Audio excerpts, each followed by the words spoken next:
Close light. Should do it. Should do that thing.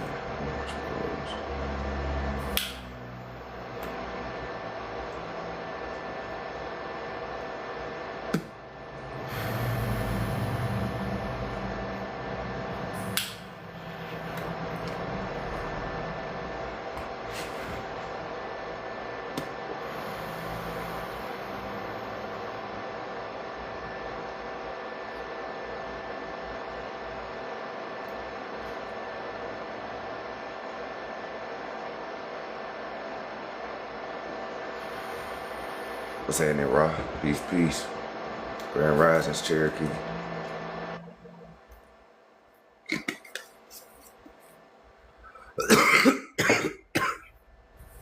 Grand Risings, y'all.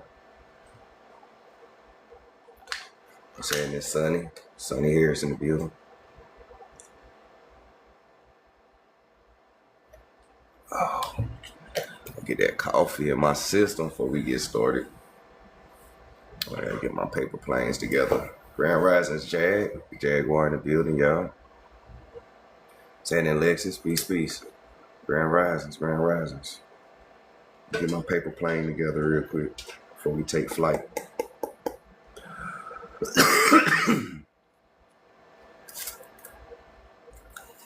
Stuff that cone. Need some cones in here.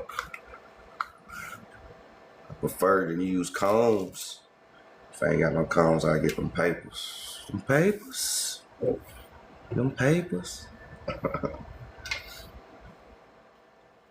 How everybody feeling though? Grand Risings. How y'all sleep? How y'all feeling? Y'all talk to me while we waiting on some more people to get in here. Peace. Soph. That's your name, Soph. I don't want to mispronounce nobody's name in here.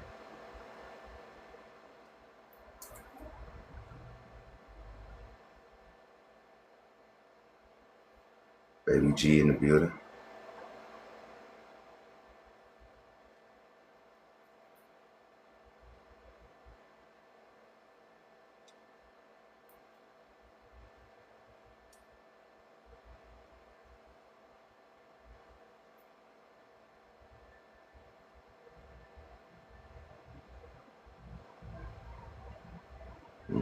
What's happening, Saint?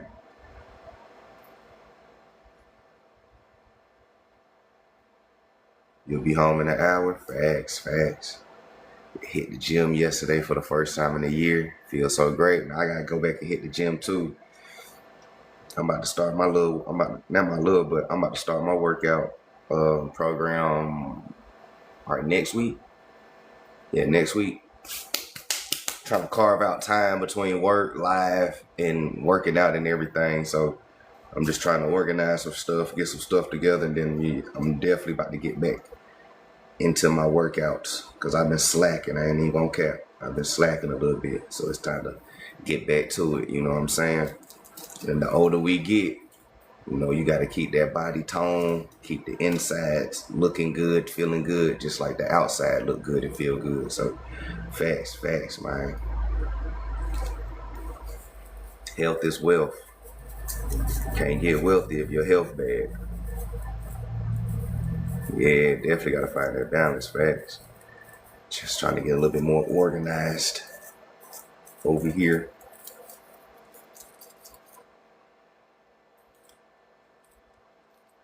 Man, did y'all enjoy the live yesterday though? I don't know how many of y'all was in here yesterday, but did y'all enjoy the live yesterday? We breaking down Cajun history, the birth of the Cajuns.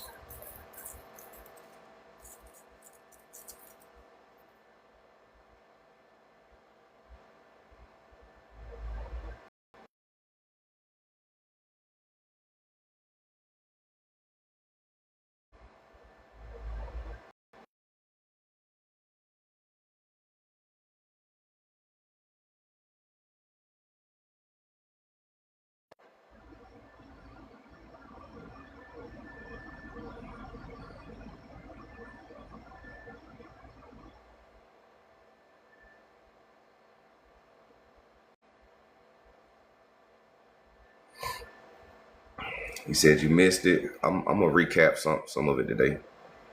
Y'all did. Cool. I'm glad y'all did enjoy it. Cause we lightweight talked about how Creole was born when we talked about these books right here. Right? When we talked about Red and Black, Beyond Red and Black and Blackness in Caribbean, that's pretty much Creole. You know what I'm saying? The beginning of the Creole children, right? It's the same way the Cajun children was born, but remember what we read. It depended on the region, right? Grand Risings OG Tribe. It depended on the region. So since the French Huguenots or the Moors, the Latinos, were, up in Canada with it, with the American Indians, and then the white Catholic Anglos, then you get the Cajun, right?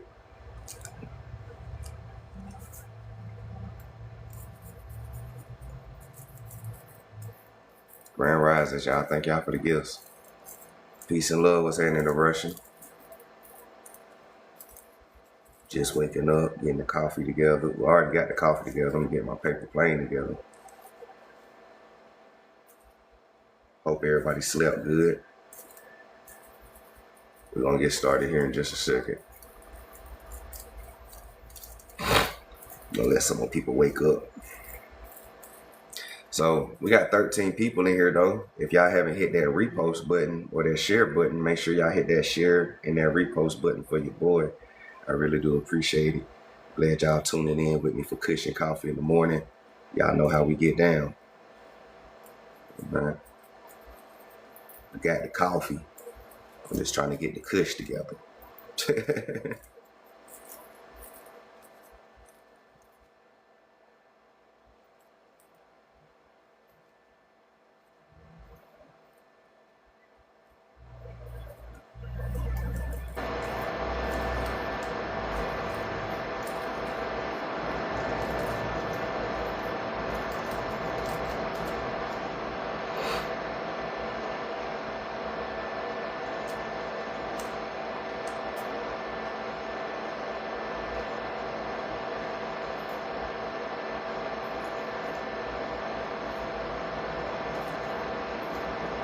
Peace.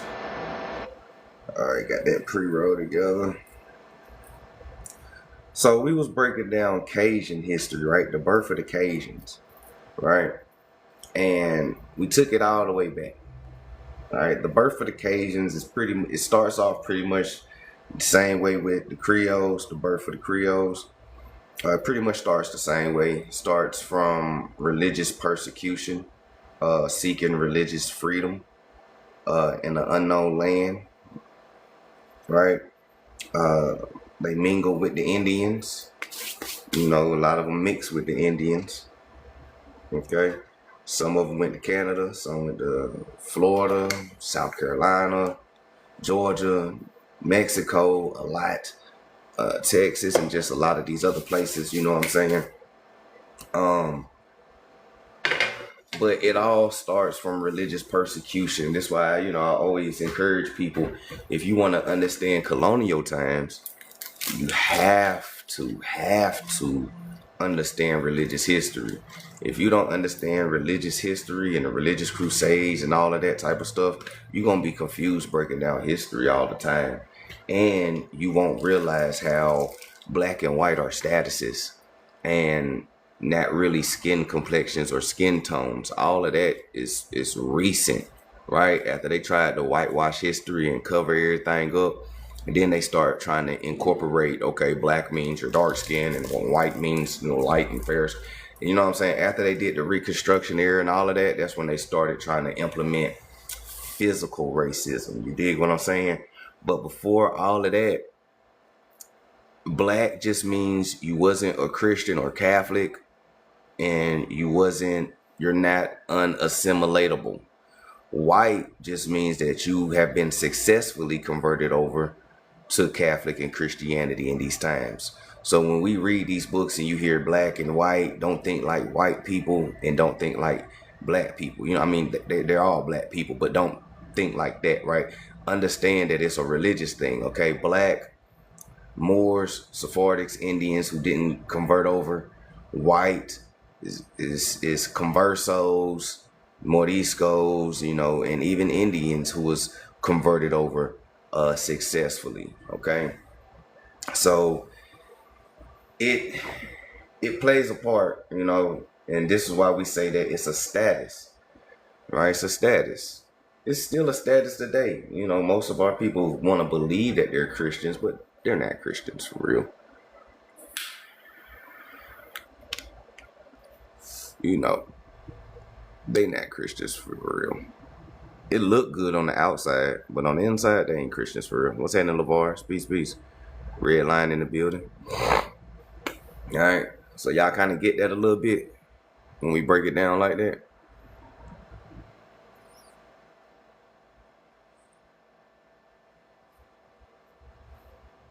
So, and I got the background up here because I want to reiterate, you know, what a Ladino is. Because we reiterated Huguenots, Moors, the same people, right? Same people. Okay, so he is labeled, so the man appears so-called African descent, right? He's labeled quote unquote Negro or Ladino if he was Spanish speaking or acculturated. Okay. The woman is indigenous. All right. The child is a mixed offspring, which is so-called Afro-indigenous, as they would say inside the books. Right. All right. Y'all with me? Because of the cultural fusion of the Sephardic and the Indian, or the Moor and the Indian, it creates this new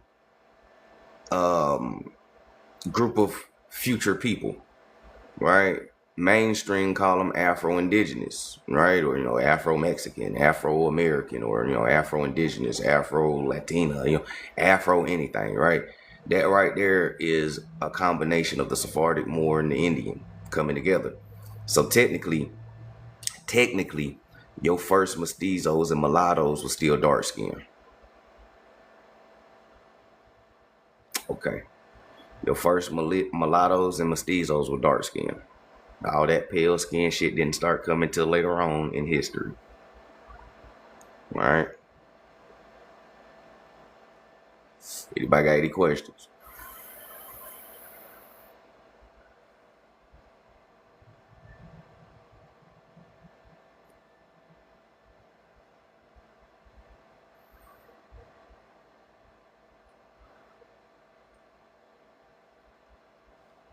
Anybody, any questions? Shout out to everybody that's in here. I appreciate y'all for tuning in. We got 24 people. Just get 24 reposts jumping, 24 likes going, 24 shares sharing.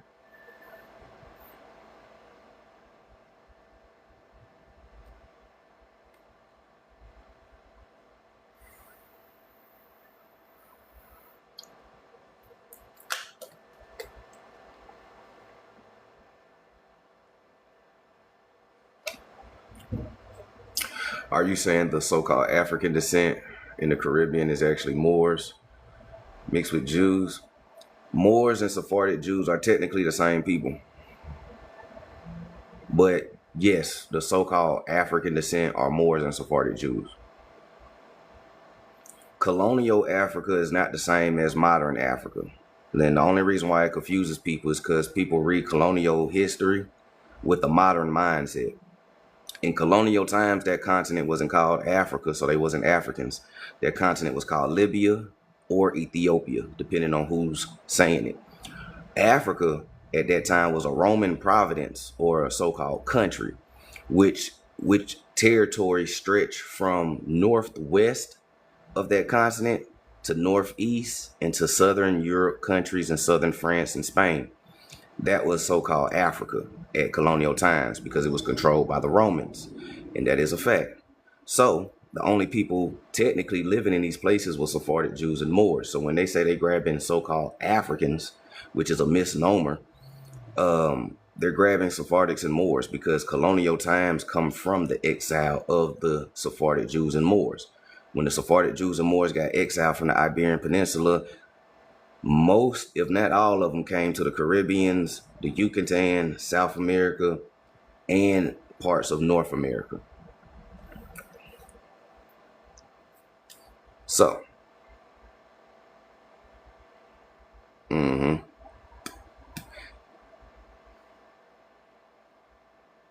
this and the culture still shows the cultural fusion. The culture still shows the cultural fusion. What people think is African culture is not even African culture. It's actually Iberian culture. All right. You said Caribbeans are more mixed with Congo? No, they're not. No, they're not. That's Google telling you that. Wow, what's that, Lou? Google and the white man told you that y'all are mixed with, the Congos and stuff like that. That's not true. You said you're Dominican is part of your history. If you're Dominican, you Dominican-ish. I wouldn't say that you're a full-fledged Dominican person. You're more Dominican-ish. Um, that's not part of your history. it's not part of Dominicans are largely mixed with Sephardics and Latinos. This is why y'all call yourselves Morisco. Are you black? Me no black, papi. Me Morisco. Me Moreno. You're saying you're a descendant of a Moor, and you don't even know that you're saying it. Mi Morisco. Mi Moreno. Which translate you come from a Moor. Nat Congo. Your auntie is a history teacher. I don't care about history teachers. History teachers are brainwashed by the Rothschilds indoctrination school systems. Just because a person is a history teacher don't mean nothing. School don't teach nobody to write and correct history. Be for real. School is controlled by the Rothschilds, the people that's oppressing you. Why would they tell you the story right? That don't even make sense. So, so come on, man. Let's be for real here. This is why you guys have Sephardic and Jewish names. Rodriguez, Guadamerdes, Garcia.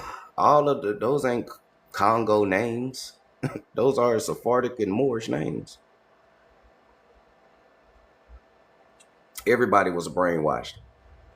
Everybody, even your people. My people, your people, everybody was brainwashed by the Rothschilds. And if you went to the Rothschilds indoctrination schools, you definitely have been brainwashed. That's the whole purpose of the school. The school is to brainwash you, not teach you nothing real. Man, shout out to everybody that's in here, man. I appreciate y'all for tuning in. Okay. So, yeah, I just got on 216. I just got on. I'm just breaking down the beginning of the beginning when we dive back into the Cajun history. Right, Lou. So you better tell them, Lou. Lou said it is not our history. You feel me? It is not our history. I'm Haitian. I'm part Haitian. It's definitely not our history. So I don't know what he talking about. What's that in the original Haley Grand Risings? You feel me? I'm part Haitian. So how you guys Congo, but we ain't Congo? You gotta make that shit make sense.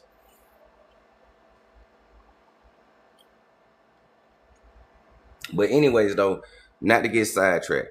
So this cultural fusion right here is what gave birth to your Afro-Indigenous or your Afro-Mexican, Afro-Latina, Afro-woo-woo. You know what I'm saying?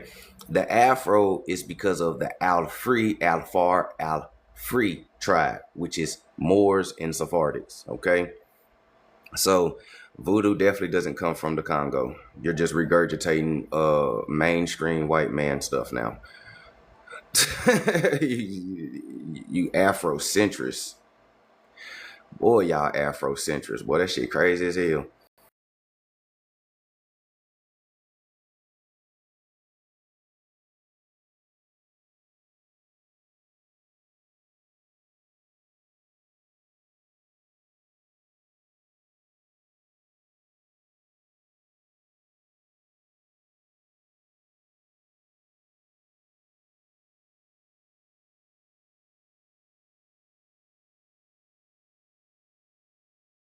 So let me do it like this to give you a better visual of how your culture comes from Sephardics and Moors and Indians. Because I'm part Caribbean too.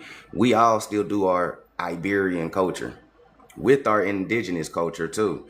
In carnival times, we represent our Indian ancestors. In other festival times, you dress up like the Iberian and represent your Iberian ancestors. This is not Congo. Let me zoom in for you. This is not Congo. Don't nobody in Africa dress like this. This is Iberian styled dressing. Because your ancestors, my ancestors, our ancestors were Sephardic Jews and Moors. There's nothing there's nothing Congo about this.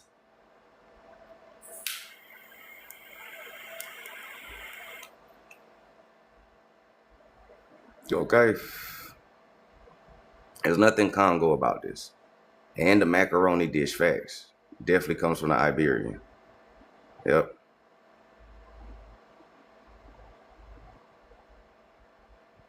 Okay.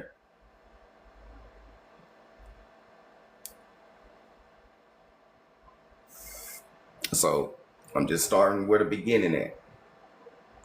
Okay. So in the beginning, when they talk about African slave trade, they're talking about the exile of the Sephardics and Moors who came here and mixed with the American Indian woman. And they had a baby that was so-called Afro-Indigenous, or what gives birth to your Creole and Cajun people later on in history. Okay? Peep game. And you still do your culture today. Ain't nothing about your culture is technically Nigerian or Congo or none of that shit. All right? You got a different type of African culture, but it ain't really African at all. It's more Iberian than so-called African.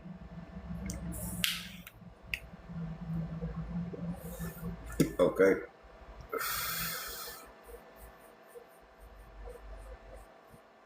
All right. The man said, I'm mixed with Nigerian. Then we ain't talking about you.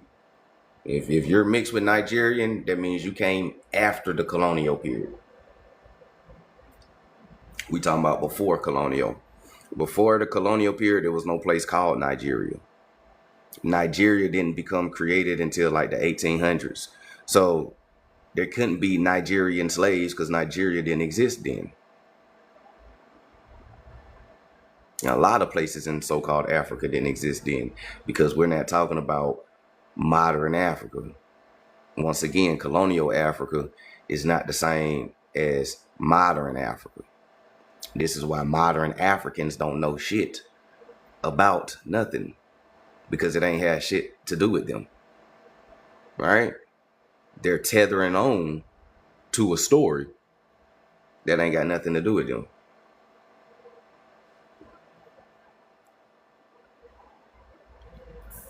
So, in the beginning, right now, do everybody understand and comprehend this real quick? If anybody have any questions, feel free to ask. You know what I'm saying? Welcome to High Learning Book Club. We got 60 people in here. Just get 60 reposts, 60 shares, 60 gifts slanging. Welcome to High Learning Book Club. I am Los, aka Science for the Conscious Mind. I'm glad y'all can join me. And if you're new to my page, let me know you're new to my page. Hit the follow button so you can be notified. And hope to see you in future lives. So now, what's happening, Brass?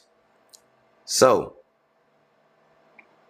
do everybody understand this before we continue going? And if you have any questions, feel free to ask before we continue moving. Said these colors are Ifa influences. No, they not. Max, I'm about to get you up out of here, bro.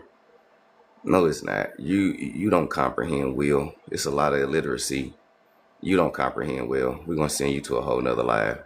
You want Pan-Africans. We're not Pan-Africans here. Okay? So what if I'm considered a Black American? Most Black Americans have this mixture right here on my background. Most Black Americans have this mixture in their background, in your genealogy. Whether a lot of them like to admit it or not, real ones would admit to you that we have this mixture as Black Americans. When you do your genealogy, and you find the European and the Indian in your family tree, the European is the Sephardic and Moor, because they come from the Iberia. That's Europe, South France, right? Huguenots, right? Europe, right? So your Europe ancestors is really not white people. They're Negroes or Black Europeans that people seem to forget exist in history, right? But they are really Sephardics and Moors, Moriscos, Moranos, Conversos. You know what I'm saying? And we, of course, we know that we have the American Indian inside. So Black Americans have this as well too. Um, it's one big ass family. Sephardics, Moors. When you get to the Afro-Indigenous, you get, Black Americans, Creoles, Cajuns. You know what I'm saying? We all fit under that so-called Afro-Indigenous category, right? But we are mostly indigenous because the maternal line was the Indian. So we are Indians because of the maternal line. But the paternal line comes from Sephardics and Moors, all right? So peak game. All right. Do your genealogy is very important. The reason why genealogy is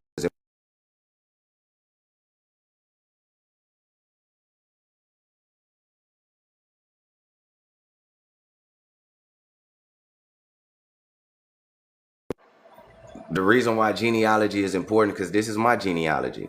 But I already knew this, but I don't care about showing and proving it. Like I say, the Moor, the European is the Moor is the European. All right, my ancestor was born in Turkey, Europe. His race, Moor. Okay, he was sent to South Carolina. Okay,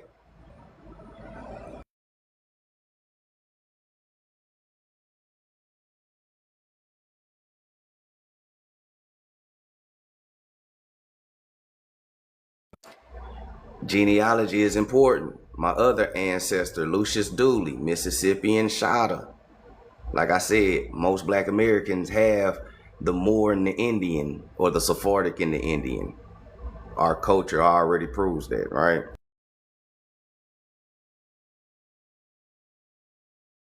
When you understand how to read the Louisiana Creole flag, you'll understand how it ties back to Moors. Because when you look at the Louisiana Creole flag, the blue with the fleur de lis is for South France, Huguenots, royal family. Okay? Synagogue. A lot of Moors was in synagogue. Matter of fact, the word synagogue comes from the Berbers and the Amazigh Moors itself. Okay? You got the Mali flag. We already know about Mansa Musa in the Mali Empire, right? Berbers, Amazigh, Moors. And then you got the Castle of Granada, the red and gold Castle of Granada, right? Iberia, all right? Moors and Indians.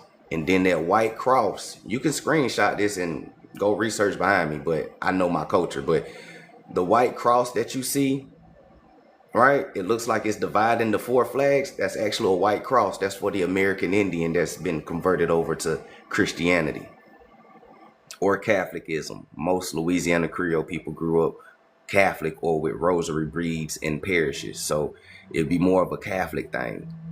See what I'm saying? Y'all get it? Anybody got any questions? What's that in GMB? Grand Risings. Grand Risings. Anybody got any questions? You said, where I do my genealogy? You can go to familysearch.com. You can go to ancestry.com. When you go to ancestry.com, you don't want to spit in the tube. You want to build a family tree. When you click on build a family tree, it's going to unlock census records database to you. You have to plug in the information and they will send you census records and hints. And you just, you got to do your due diligence then. It's going to take a long time, but it's worth it. Because paperwork is how you prove a lot of this stuff. Facts, European does not mean white, even though a lot of people think so. Yeah, they don't understand the exile yet. Right?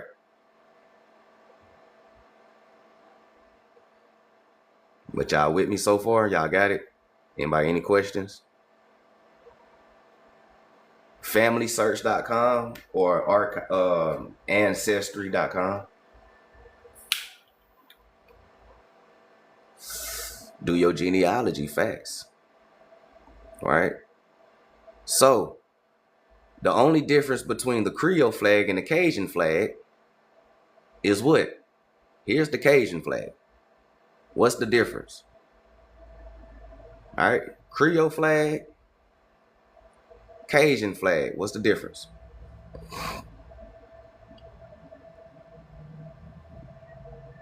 Rare rises, Johnny. Good shit, coffee at the border. Roll it if you got it.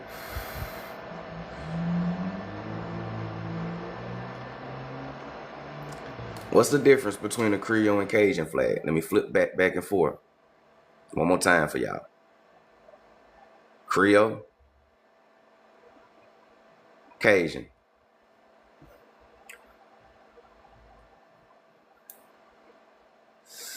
I'm about to show y'all the difference real quick. Hold on.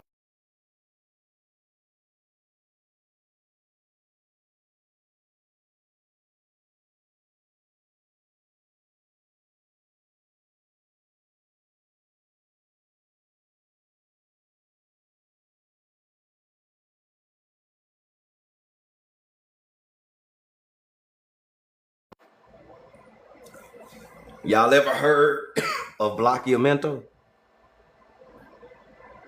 What's happening, Lilith? Grand Rises. Y'all ever heard of Blockymento? Yep, original Haley. Mali Empire with Mansa Musa, Berbers, Moors. So, Blockymento isn't just for Latin countries. Blockymento just means whitening, okay? A lot of Catholics and Christians practice whitening the race. Listen to what I'm telling you. Catholics and Christians, no matter if they was in Spanish or French colonies or so-called English, they believed in whitening the race or whitewashing, ethnic cleansing, okay? So Creoles don't really practice whitening. There's some that do, but not really. That's more of a Cajun thing. A lot of Cajuns would practice whitening. Believe it or not, they would. Right? And a lot of them hide the melanated ancestors in the closet, which sounds real familiar. Huh? Okay. Now, when it comes to the Cajun and the Creole, the Cajun has a little bit more of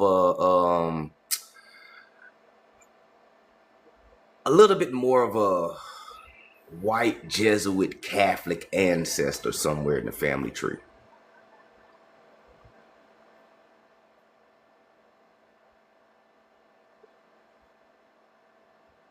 Yeah. A lot of Creoles did mix with Cajuns. Cajuns did mix with Creoles. That's facts. That's why I tell people, like, and y'all could thank original Haley J, because she wanted me to break down Cajun history, which, I never thought about doing it before, right? And I appreciate her for giving us a new topic, because another side of colonial time is understanding the Cajun history. It gives you another side to everybody else, what happened, right? Pete Gang, and with the Indians, right? Catholic Indians, as we read yesterday, right? So in the beginning, before the Cajun was even born, the ancestors were French Huguenots or Moors who speak French, okay? Who ran to South France during the exile of the Moors and the Sephardics. So they went to South France and they changed their names or identities from Moors and Sephardics to Huguenots and Protestants. The reason why they changed their identity is because they were being persecuted by the Christians and the Catholics. So they would pretend to be, listen closely to what I'm saying now, they would pretend to be something other than what they were to hide from religious persecution. The Christians and Catholics was burning these people at the stake because they wouldn't convert over, y'all. Okay, so they became Huguenots, Protestants, Calvinists, Baptists, Methodists, Pentecostal, right? A lot of these churches that y'all done grew up in, that we done grew up in, right? Your crypto Jews, crypto Moors. Some of them even pretended to be Indians. When there was a time period where it was safe to be an Indian, a lot of Sephardics and Moors would pretend to be Indians because they closely resembled each other and they couldn't tell the difference. And then at times where it wasn't safe for Indians to be Indians, the Indian would pretend to be Muslim or Sephardic. Listen to what I'm telling you. So our ancestors used to hide the identity back and forth for years. Now, after years of code switching, it starts to become your personality. And then eventually some stuff will get lost because you've been pretending for so long. Y'all see where I'm going with this? What if nobody really hid your identity except for your ancestors? Because they was trying to save the children from religious persecution because they would unalive the children too. We keep forgetting that there's children in this story. And our ancestors did whatever for the children, whatever to protect us, which is the reason why your grandmama probably didn't go as deep into the Indian story with you. She just said, yeah, baby, we Indians, and kept it pushing. And then when you try to get deep with her, they ain't want to get deep because they still know that you are in a time of persecution for being who you are. You're being persecuted right now. We all then came out. Hey, man. Hey, we ain't Nigerians or no Africans, nigga. We Indians. What happened? They crucified you like Jesus. Oh, here we go, the Wabos, pretendians. You guys, your cultural identity. You don't know who you are. Oh, your welfare, baby. You know what I'm saying? Them niggas took it to 10 just because we said we Indians. You guys unalive each other. What the fuck do that got to do with who I? You know what I'm saying? They crucified you. Just like they did Jesus, or Yahshua, should I say, or Eleazar, the real person who got crucified. Yeah. Oh, we Moors, man. Oh, here we go. We was and shit. Oh, you guys are everything. You guys the aliens. Notice we only said that we got 3 different ancestries. We only said Indian, Moor, and Sephardic Jew. Everybody lost their shit. Oh my God, you guys are everything in history. Nah, we ain't say we was everything. We only said 3 things. Y'all can have everybody else. Why do these 3 things get y'all upset the most? Y'all acting like we said we was Jesus Christ, nigga. That's because even though you got amnesia, they don't have amnesia. You never know what somebody is taught inside their household because we all not taught the same shit. Even though you got amnesia and you just now remembering who you are, they never had amnesia. And they still remember what you did to them. This is why every time you getting persecuted in America, Black Americans, you're being persecuted by Christians. Let me give you an example. You got license and registration. Freeze, put your hands up. Pow, pow, he was reaching for something. I am a good Christian police officer. You see what I'm saying?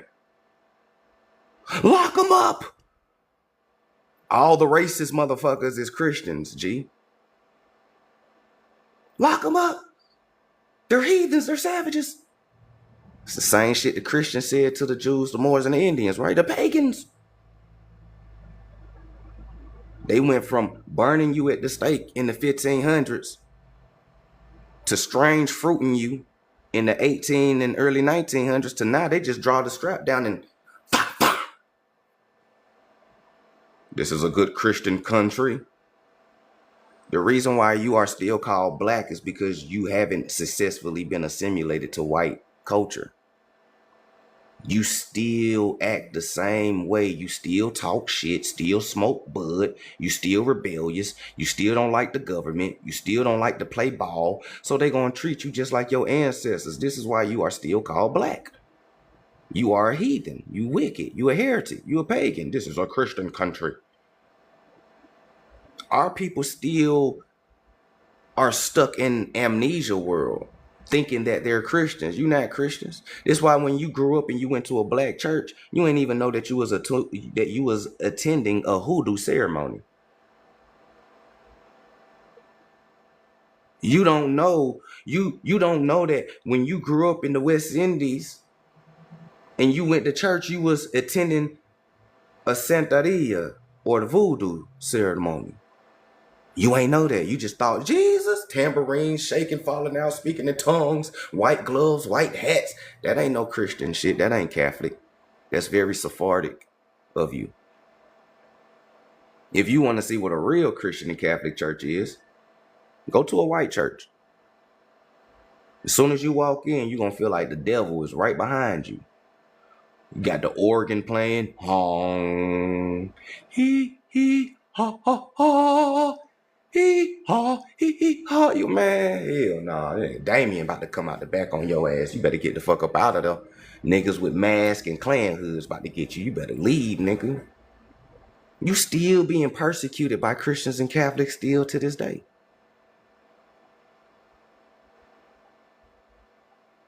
You better understand who you is. You better understand who you is. Because they ain't never forget who you was. They ain't never forget that your ancestors who was Moors enslaved their ancestors who were white Christians. Uh-oh. Uh-oh. They was the first slaves, remember? And they was Christian slaves. Who had them enslaved? Your Moor ancestors and your Sephardic Jew ancestors enslaved them. Ooh, ooh.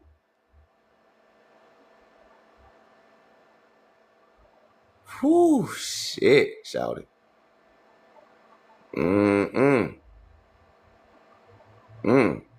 Let me read something to y'all.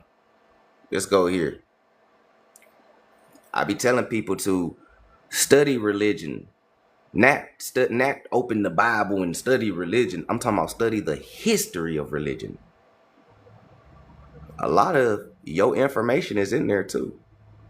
For an example, let's go to the Catholic Historical Society, right? Let's go to the records of American Catholic Historical Society. Remember, the Catholics did this to you. They know who you are.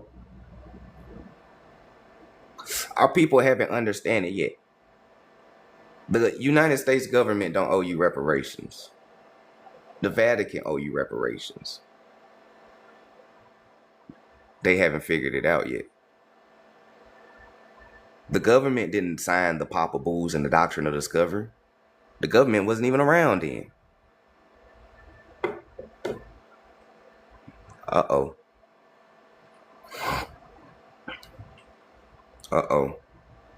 I know thy works, those who call themselves Jews, but are not Jews, but are of the synagogue of Satan. That's what your Sephardic ancestors said. That's what your Sephardic ancestors said. I know those works of those who say they Jews, but they not. That's what your Sephardic ancestors said about the little hats, G. Let's get into this book real quick. This is the Catholic missionary work among the colored people of the United States. All right. Shout out to everybody that's here, man. Thank y'all for the gifts, too. This is the Catholic mission among the colored people of the United States. Now, I say that for the end. Hold on. So we're going to flip the page, right? We're going to flip the page. Because I want to start right here. We got a lot to cover in a little time. So, and we're going to drop down, right? They talking about Catholic philosophy, known as the Spanish codes and the French philosophy, black codes, right? It was promulgated in the Spanish and French West Indies around 1789, okay? You can find this in the Journal of Negro History, Volume 2. Listen to where you're going to find this at. Negro History, huh? Listen. These laws issued by Catholic governments were the most constructive and as far as can be found. The only constructive pieces of legislation in the force at this time in favor of the Negro slaves, lowercase n, adjective, describing people. What people are they describing? You know, the black Europeans, you know, copper-colored Indians, the Moors. Who is these Negroes, right? Black Irish. Who is these Negroes? Well, could it be all of them? All right.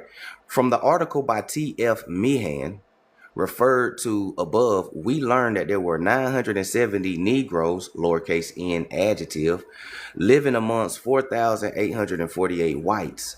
What whites? Are you talking about white as a status, or are you talking about Caucasians, or are you just talking about Europeans, who is Christians and Catholics, which can be white and black? You got to ask these questions to understand. Residents in New York in 1712. The year before there had been a slave, the year before there had been a slave market on Wall Street, okay? And not only were Negroes sold, lowercase n, right? Negroes sold there, but also Catholic Indians. Who was these Catholic Indians? Well, Catholic Indian, Negro. You know, it is historical fact that Indians were classified to Negroes. It is historical fact that Indians were illegally passed off as Negro slaves to be sold into slavery. Okay, the Negro is the Indian is the Negro.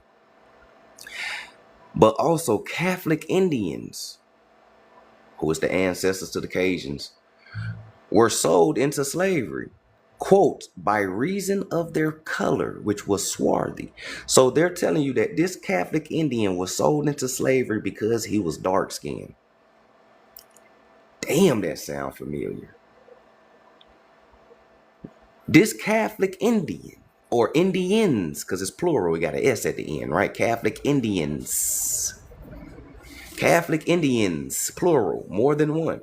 They were sold into slavery because their skin colors were swarthy, right? Definition of swarthy means what? Dark skin, black, tawny, mocha, right? And there's an advertisement about it in the New York Gazette of the time that it carried the advertisement. And it says, quote, runaway, 18th August, 1733, unquote. A Negro Catholic who speaks very good English. Oh, in history, it's a Catholic Indian. In the advertisement, it was a Negro Catholic.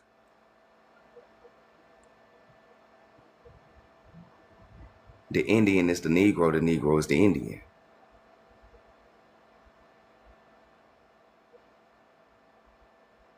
Sephardic, Moors, Indians, Negroes, colored people. Okay? The Negroes, especially those who came from Catholic countries, were not totally uneducated, right? As can be seen above, there were many of them desirous of still further education.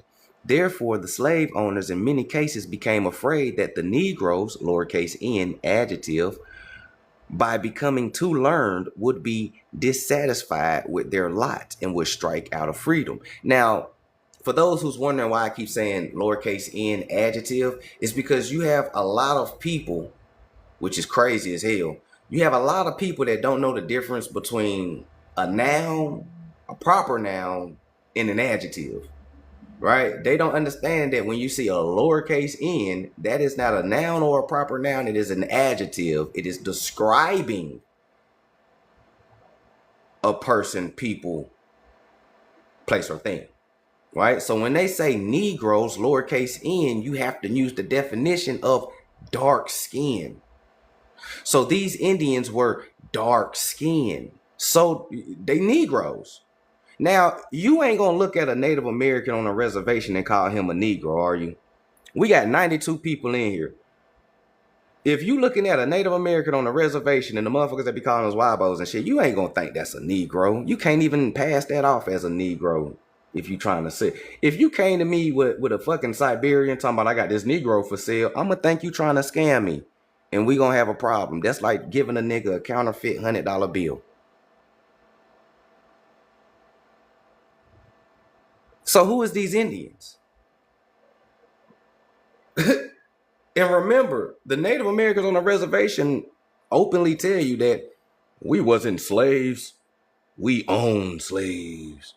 Oh, okay. Since y'all wasn't slaves, then who the fuck is these Indians who were slaves? And they was enslaved because they was dark skinned. And they was called Negroes and colored people. Now, I'm only 36 years old, but my grandmother, who's still alive, both of them,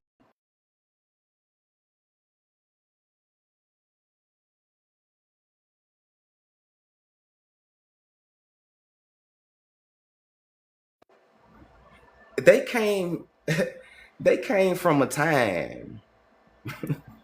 See, here's the funny thing about calling Indians colored people, right? You know, Walter Plecker reclassified American Indians from Indian to colored.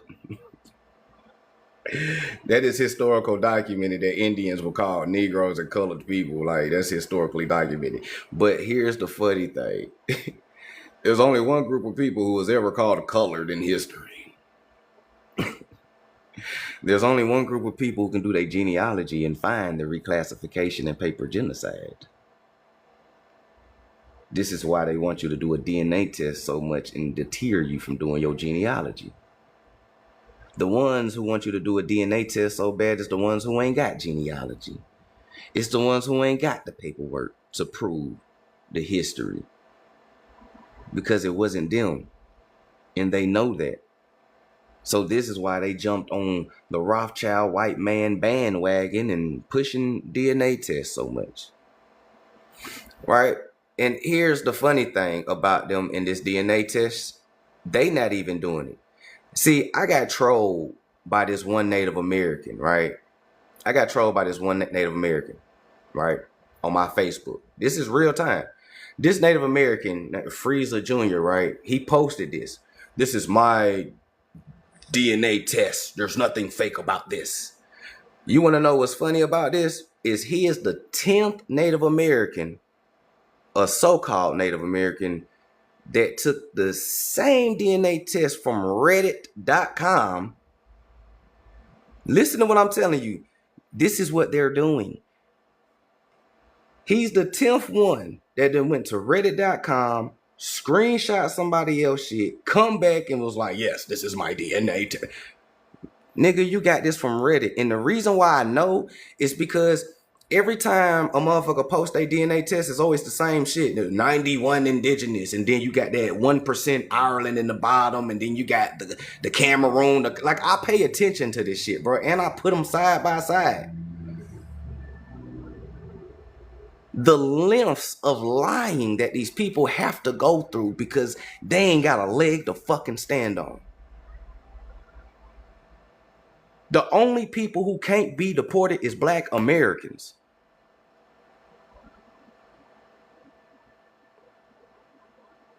Niggas is being detribalized, deported. We over here chilling. We making TikToks and smoking bud. Please, Black Americans, help us. Nah, y'all got it. Y'all better pick yourselves up by y'all own bootstraps. Ain't that what y'all used to tell us? Y'all used to tell our people to pick yourself up by your own bootstraps for like 100 years. It seems like y'all niggas need to pick them bootstraps up then, nigga. That's something.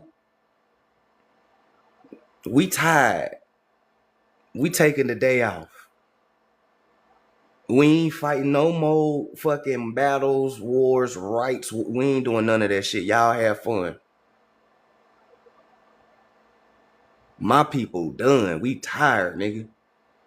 If it ain't about that paper or them kids, we don't give a fuck. Period.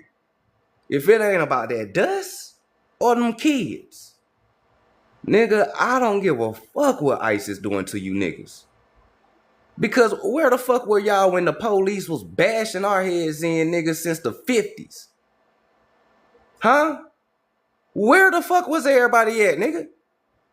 We got video of dogs being sicked on us. We being strange fruited, murdered. Where the fuck was you niggas at? Not a goddamn sign was in the air. Leave Black Americans alone. Man, fuck all that shit, nigga. Where the fuck y'all was at? And if a nigga was African, fuck Africa, nigga, because where the fuck were y'all at?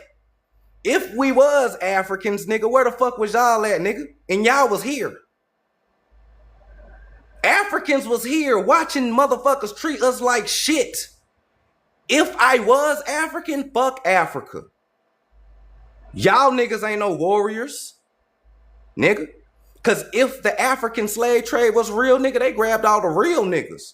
Ain't that the narrative? They came to Africa and they grabbed the warriors, the scientists, the alchemists. So they left all the bullshit Africans and grabbed the grade A. So you niggas is the leftovers. I'm not saying it. This is the story. They grabbed the good Africans. You niggas the leftovers, obviously. So, I mean, shit, either y'all let us tell a story or we gonna remix the main story and we gonna piss everybody the fuck off. Cause I can remix this shit, nigga. I'll throw T.I. on that bitch and everything, nigga. I'll remix the fuck out this story. Y'all the leftover Africans, nigga. How about that? Y'all the leftover Indians. How about that? All you niggas is leftovers. We are the original. How about that? No? Okay. Man, niggas need to leave us alone, bro. Y'all don't like us, but y'all want our help. You don't like us, but you like the culture. You don't like us,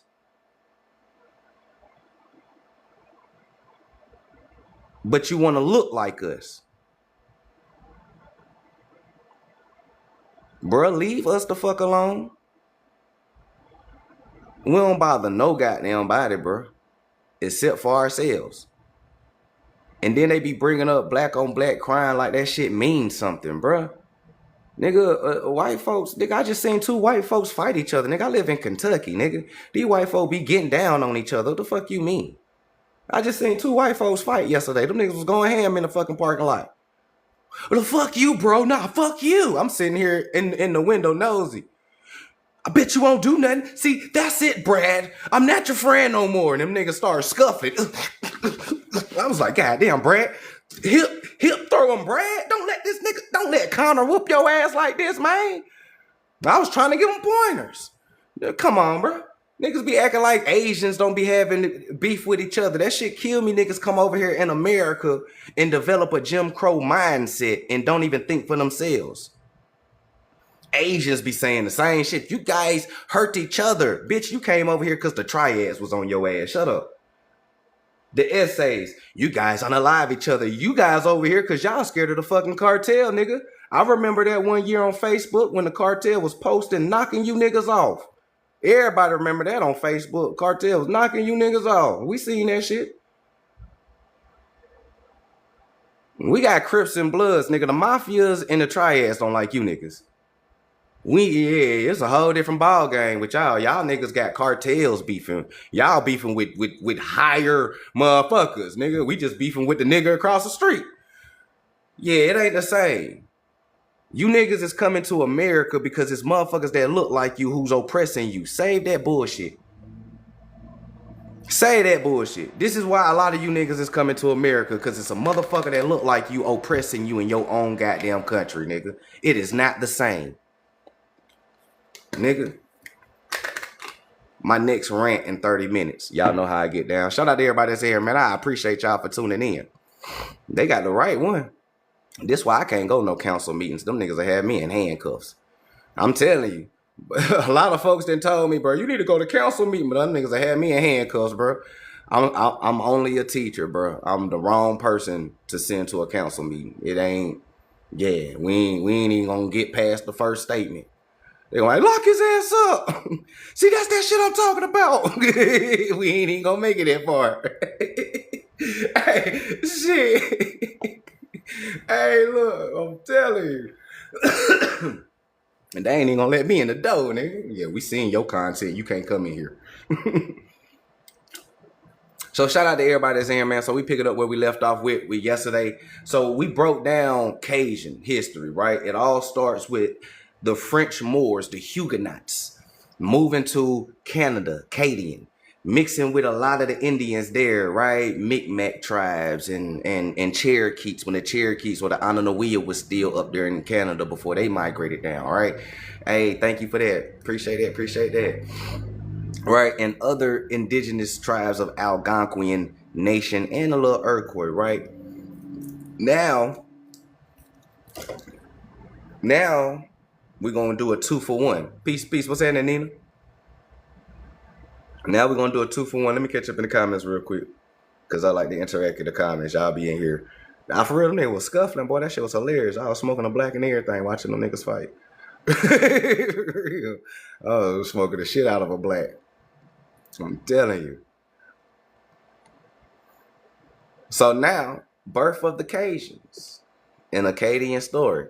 And like I said, you can't talk about the Cajuns without the Creoles, and you can't talk about the Creoles without the Cajuns, right? Because they both was born technically from the same, lineage. And for those who missed yesterday, a Huguenot is a member of a French Reformed communion, a Protestant group, right? A Calvinist. Now, don't get it twisted. A Protestant is somebody who is outwardly Christian, or what you would see and maybe think is Christian, but they actually do Islamic and Sephardic Judaism traditions behind closed doors, right? So outwardly, it would look Christian, but when you get inside, they talking about Yahshua, you know what I'm saying? Yahweh, Allah, you know what I'm saying? It's different. You dig what I'm saying? So peep game. So now we're going to pick up where we left off with. We are in this book right here. If y'all want to screenshot it, it is called, where is it? Oh, it's called the Franco-American Overview, Volume 1. Franco-American Overview, Volume 1. You said when they say speaking in tongues, what do you mean? They just tapped in to a higher power. Speaking an ancient tongue that was lost amongst our people. Sometimes it all depends. Sometimes the tongues will be Hebrew. Sometimes the tongues will be a little bit of Aramaic. Sometimes it'll be indigenous language. You know what I'm saying? The outsiders called it speaking in tongues, right? As in, like, damn, they still got their mother tongue when they tap in. And when we tap in, it happens. It happens.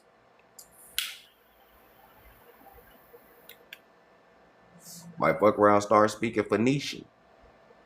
It's just a language that either was forgotten, old, ancient, or a language that they can't decipher. So they would say speaking in tongues. What's that, Wani? Peace, peace.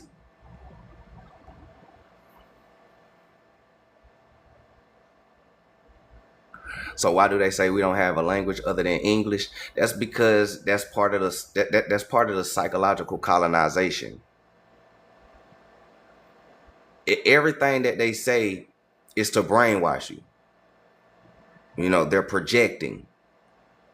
They saying that we don't have no other language because they don't have another language. We created language.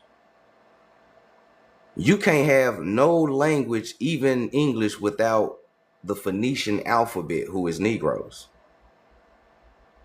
So we created language, or our ancestors created language. This is why we are very versed in language.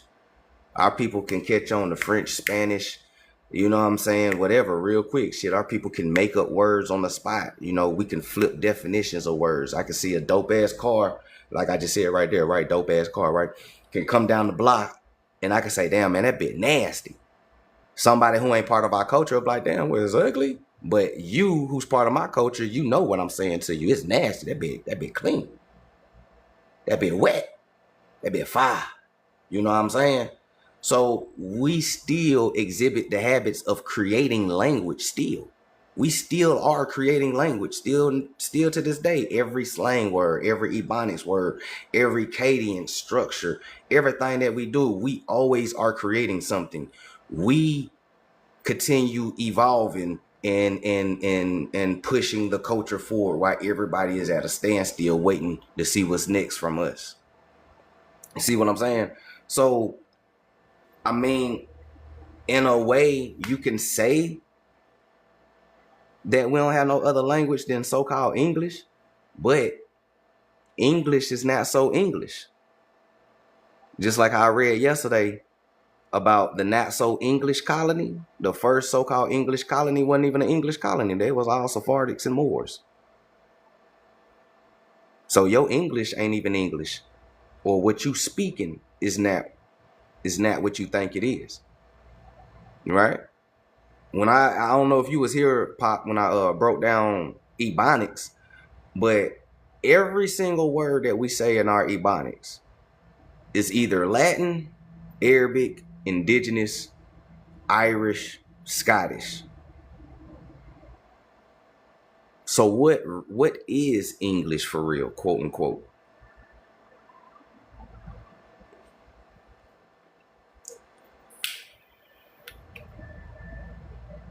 Right? But the book is called Franco-American Overview. All right. This book dives into the history of Acadian, Franco-Americans, French Cajuns, French Haitians, French Creole, French culture, Huguenots, Moors, inside Louisiana, Maine, New Hampshire, Vermont, South Carolina, Georgia, Florida, and etc. Okay. Pretty dope. Pretty dope. So the book was telling us, right, just a quick recap real quick. We were just talking about, it starts off with Huguenots, right? It starts with Huguenots, it turns into Protestants, then you become Franco-American, and then when the children was born, this is the birth of the Cajun and Creoles. Okay? The Cajuns, because they in Canada and all of that. The Creoles, because they're down south. All right. And like I showed you with the flag, which I forgot to even tell you about the breakdown. So with the flag, you still got the Moors with the Castle of Granada and the Fleur de Lis. Still Moors, Huguenots, Iberians. The white with the gold symbolizes Rome, Catholic, Holy Roman Empire, Catholic, white people. Okay. That's the only difference. This is more of a melanated, indigenous, Moor, Sephardic, Negro, you dig? Then when you get here, it's like Indian, Moors, white folk. You know what I'm saying? It's more of that nature. But in the beginning, though, when the Huguenots came to Canada and they stumbled across the indigenous people who were swarthy, like the Mohawk tribe, it would look something like this. And they was dressed something like this because they were Protestants. The pilgrim attire that they tell you were Protestant attire, meaning that these were Sephardics and Moors. The only pilgrims are those who take a pilgrimage. And remember, these Sephardics and Moors, Islam, were taking a pilgrimage to the Holy Land, America. All right, so big game. They told you the story. They just put a white face on it. Take the white face off and make them melanated, and you'll get closer to the story than you ever been. All right. So we were just breaking it down. So now we here with it. Okay. Now we here with it. Yep, the Pilgrims were Protestants, right? Sephardics and Moors. Right, the belt buckle hats and all of that, you know what I'm saying? All of that was Calvinist Protestant attire.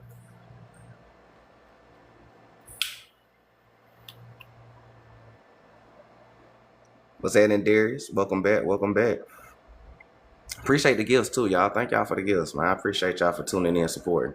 Y'all already know what it is. So y'all good? Anybody got any question? Y'all ready to dive into the read? What's happening, Too Gracious?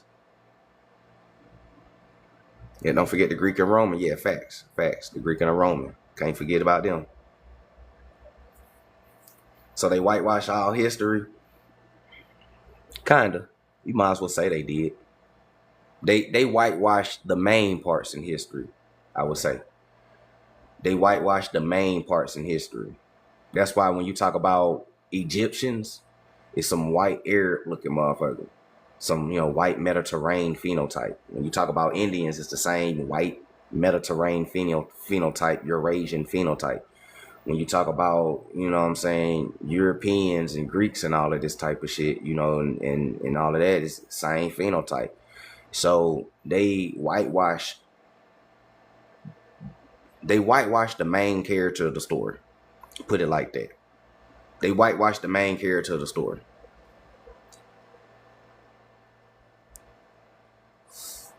So you'll get it in real quick. Let me hit this coffee one time. Kush your coffee in the morning. So now, Cajun French and French Creole. Their speakers and the questions identities by Doris Tedoff. Okay. The curious tourist requested a show.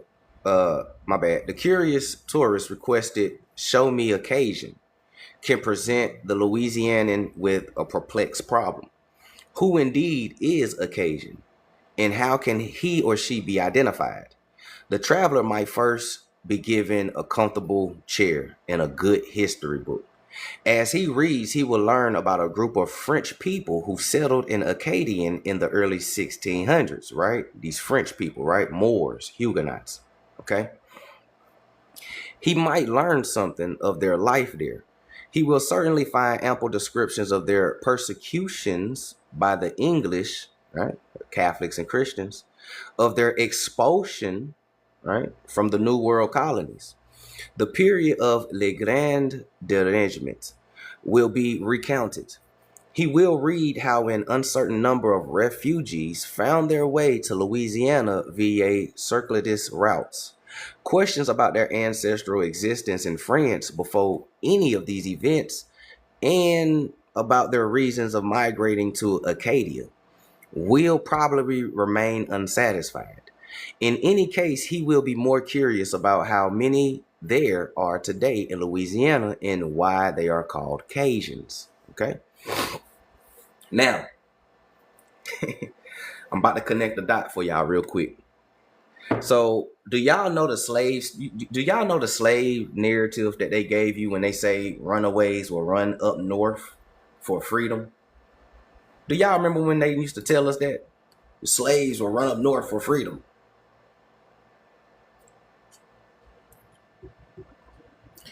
You remember that Catholic Indian I was just reading to you about? So those slaves were Cajuns and Catholic Indians from Canada. And they wasn't running up north for freedom. They wanted to go home because they was forcefully pushed to Louisiana and down south. They was constantly trying to go back home. So they would go up north. See, they tell you the story without telling you the story, right? So in mainstream, that becomes, the black slaves going up north for freedom. But these so-called black Cajuns in the beginning, before they was whitewashed, right, or blanqueamiento start happening, they was going up north to go back home to Canada, where they from, all right? They was French or French Indians, all right? So the tourist is now more easier than ever to set out and meet people with his newfound information, and he feels confident about his abilities to identify them. They are French speakers. They are Catholic, and their food habits will be familiarly French. He makes an acquaintance of a Taylor and a Schuffner and a Castell and a De La Hasse and a Douglas and a Bazard, right? These are Cajun last names, right? We will assume that he is a good student and learn from the history of the book that only the Douglas or Douglas and the Bouchards among these are Cajuns, right? Descendants of the people who once lived in Acadia.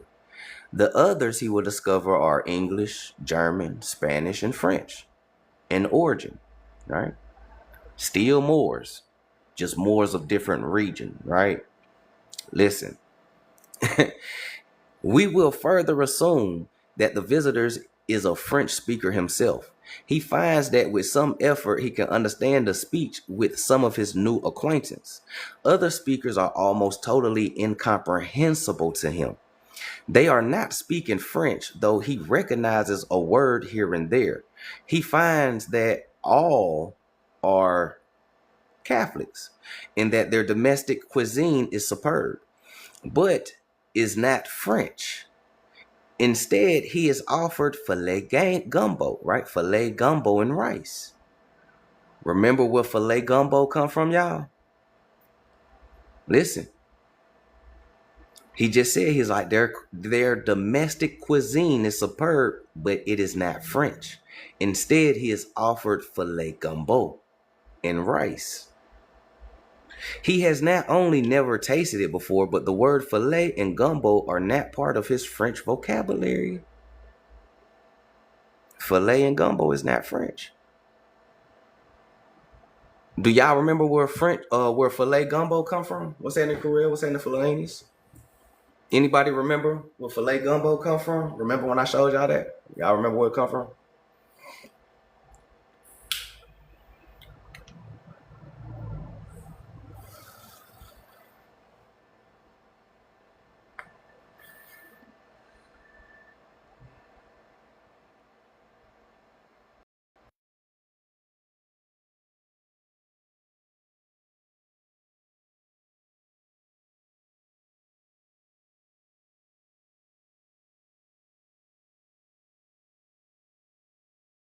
All right. In this book, right? This book is called American Indian Contributions to the World.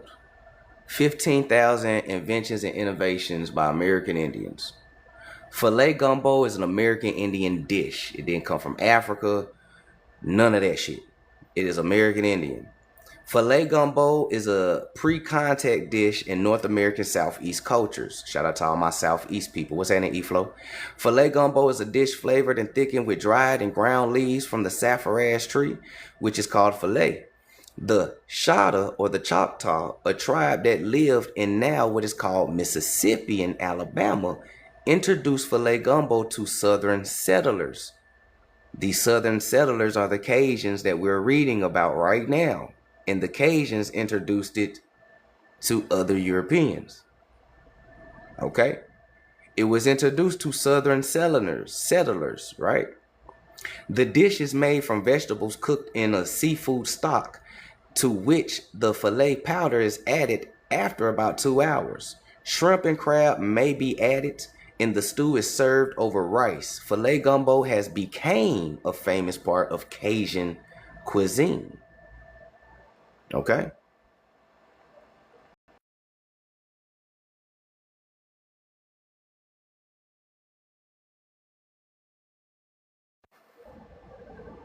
Filet gumbo is an American Indian dish of the Southeast, Mississippian culture.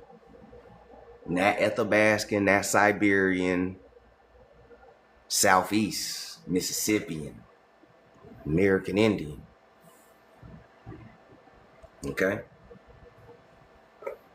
So when people ask you, oh, you American Indian? Then what's your culture? What's your cultural dish?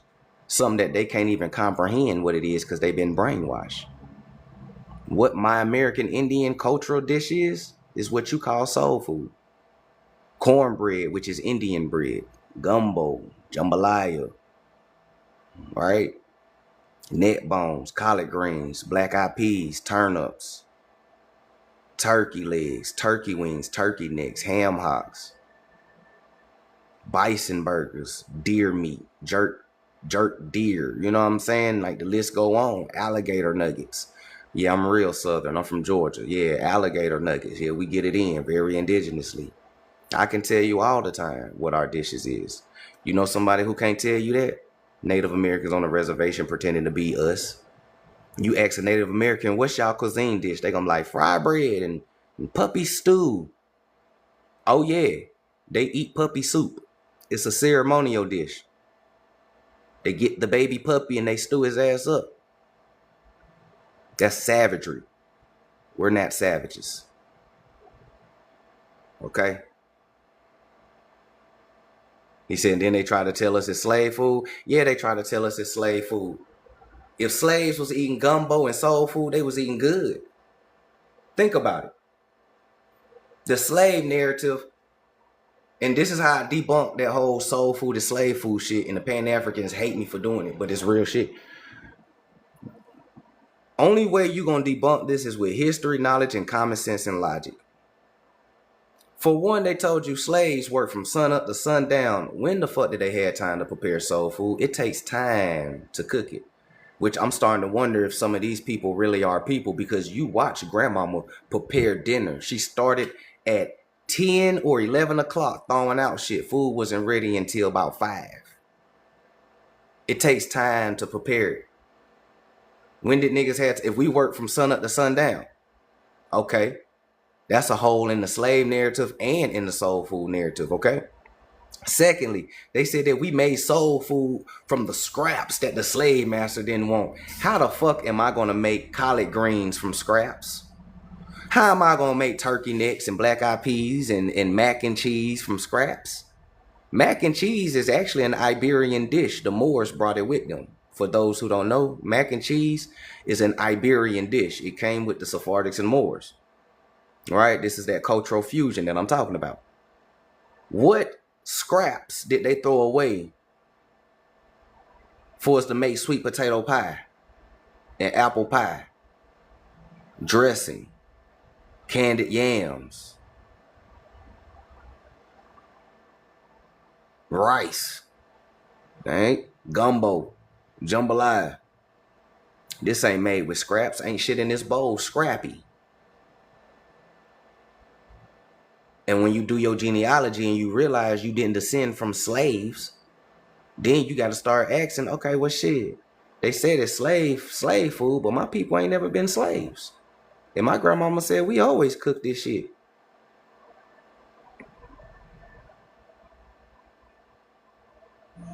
You got to remember who telling the story.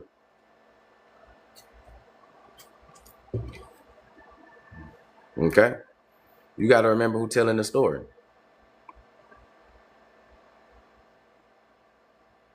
It's time for us to tell our story. Okay? It's time for us to tell our story. I'm just being real. Soul food ain't slave food. It's Indian food and, fused with Moorish and Sephardic spices and dishes and stuff like that as well too. Cultural fusion. Listen to what I'm telling you. All right? So let's go back to the story. All right? So the Cajun domestic dish like filet gumbo isn't even French. Not even African. It's American Indian. Okay? So perplexed but intrigued and persistent, he repeats his question. Who is a Cajun? How is it to be answered? We suggest that delving into historical origins and observing traditional behavior, we are not the only methods available to us for proceeding with our task identifying members of an ethnic group. All right. There is another way of approaching these matters, a way which we may be more useful than others. It is simple and direct, one, and it does more than justice to the social cultural reality. The direct citation of the ethnic group membership is ascribed and self-ascribed. Applied to our case, the suggestion means that Cajuns are those who so identify themselves and who are accepted as such. All right, flipping the page. All right. Accepted by others as such. Acceptance of this curation will be helpful in the accounting for a great deal of behavior as it is actually found in Acadia. But what does it mean to be Cajun?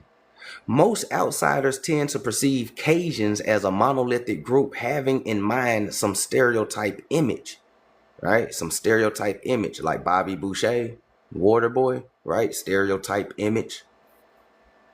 Okay. Natives themselves have a very different model of their own community, right? It is composed of a complex of groups and individuals of crisscrossing, right? That's why I say it. That's why I tell you, we breaking down Cajun and Creole history. It is complex. You got to start at the root, right? Which is always going to take you to Sephardics and Moors and Indians. It's always the root, right? But anyways, it's a complex, right? A lot of crisscrossing and at times shifting identities, right? Hiding from persecution. These distinctions are based on their knowledge of geographical, social, racial, speech, and generational differences, as well as on differences in historical origins. From a native, lowercase n adjective, point of view, the term Cajun has varying referential and Semitic content depending on who uses it in the context of its use. Before describing them, the native Louisianians used of this term. It is useful to the beginning of defining a few terms. The French language will here refer to all speech varieties whose basic grammatical resource derived from continental France. Okay, listen. A dialect is one variety of a language spoken in a given geographical area. There are many dialects of French speaking in widely scattered parts of the world. Cajun French is one of them. It is not in itself uniform, but varies from parish to parish and from town to town within Louisiana. In what follows, one variety of Cajun French refers to the language known as linguistics to French Creole has a very different origin. Right? It developed during the 17th century in the course of contact between French-speaking Europeans, Moors, and Africans, Moors. Hold on, wait, Los, what? Hold on, what? The French-speaking European, Moors, the African Moors? Yes. Remember what I told you, the African and the European is the same person. We in the 17th century, 1600s. What did I just tell you about Africa? Okay. So a Creole would be a Huguenot or a French Moor and a Mauritanian, right? A so-called North African Berber, right? A Mauritanian. All right. Listen closely and peep game and dodge the hijacks, right? And remember what we learned. Okay. So both on the west coast of Africa, right? West coast of Africa, right? Remember what I just showed you with the Louisiana Creole flag, right? Let's go back to it. Let's refresh our memory, right? So they said a Creole, French speaking European, right? Huguenot, Moor, huh? And a so-called African. But this African is Berbers, right? Other Moors. Look how close Mali is to Mauritania, Mali Empire, Mansa Musa, Berbers. So technically, a Creole person or the forefather of Creoles aren't Europeans and Africans. They're Moors. Just one group of persons, Moors. Dodge the hijack when they be like, the Africans and you're Moors. They're Moors. All right? Because the term Crayola is where Creole come from. Okay? Remember the 1828 definition of American? It says what? Copper-colored tribes of America, which now applied to the European. Right? The European at that time was what? I'm telling you, Moors, black Europeans, right? Sephardics, they became known as Americans as well too. That's your first European colonists. Okay, Moors, Sephardics. The children of the Moors or the Ladinos that are born on American soil are called Crayola or Crayolo. Okay? When that Crayola or that Crayolo child has a baby with an Indian, it becomes a Creole Indian or aka Creole. Y'all following me?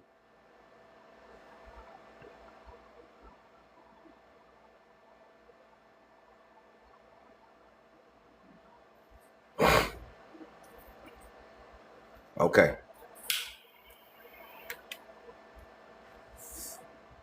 This is why you still do your culture. Right now, it is 12:50 East Coast and probably 11:10 and 9 o'clock where y'all at. Right now, there's a woman watching my live with a turban on her head. Tell me I'm lying. Somebody in my live is watching my live with a turban on their head, still in the bed, talking about I need to get my ass up for the day.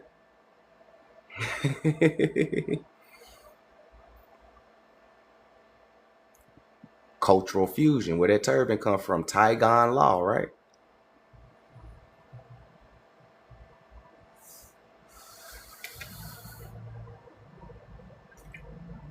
Taiwan law. Black codes was to banish all Sephardic Jews from French colonies. All right.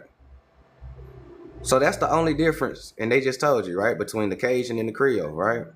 Cajuns are they're more closer to French in France, linguistically and ancestrally, versus the Creole, who's more of they have French Huguenot more ancestry, but they are of a North African origin mainly, right, of Moors. All right, so this is why the turban is more prevalent with the head wrap. Okay, so Pete gang. So let's get back into it.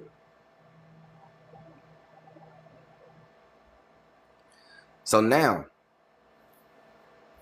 slide this over. Boom, there we go. So now, right, of the New World, and it became the native language of many so-called Africans on both sides of the Atlantic, right? Africans, dodge the hijack. The only Africans that speak Creole in the continent are those of Angola. They speak a Portuguese Creole, okay? And their colors are of the Portuguese, all right? Peep gang. So, and in Liberia and all of that, but we ain't talking about that right now because it wasn't even created right now. So now on both sides of the Atlantic, as well on the islands in the Indian Ocean, right? West Indies, East Indies. French Creole and all of the Creole languages that emerged during this period of expanding Western European commerce have certain important characteristics in common. A largely European vocabulary, either Portuguese, Dutch, French, or English, is used with the phonetical grammar structures of American Indian and many so-called African languages.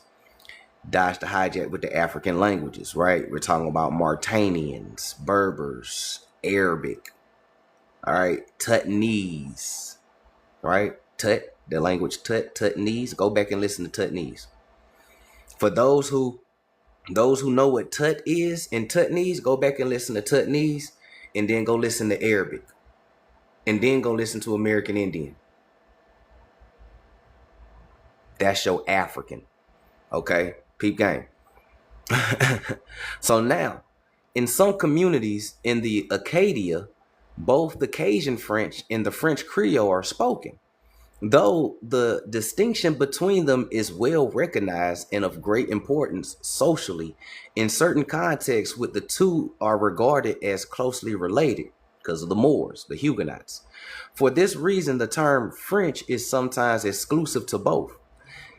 The widest, most generalizing meaning of the label Cajun is a native who is a French speaker.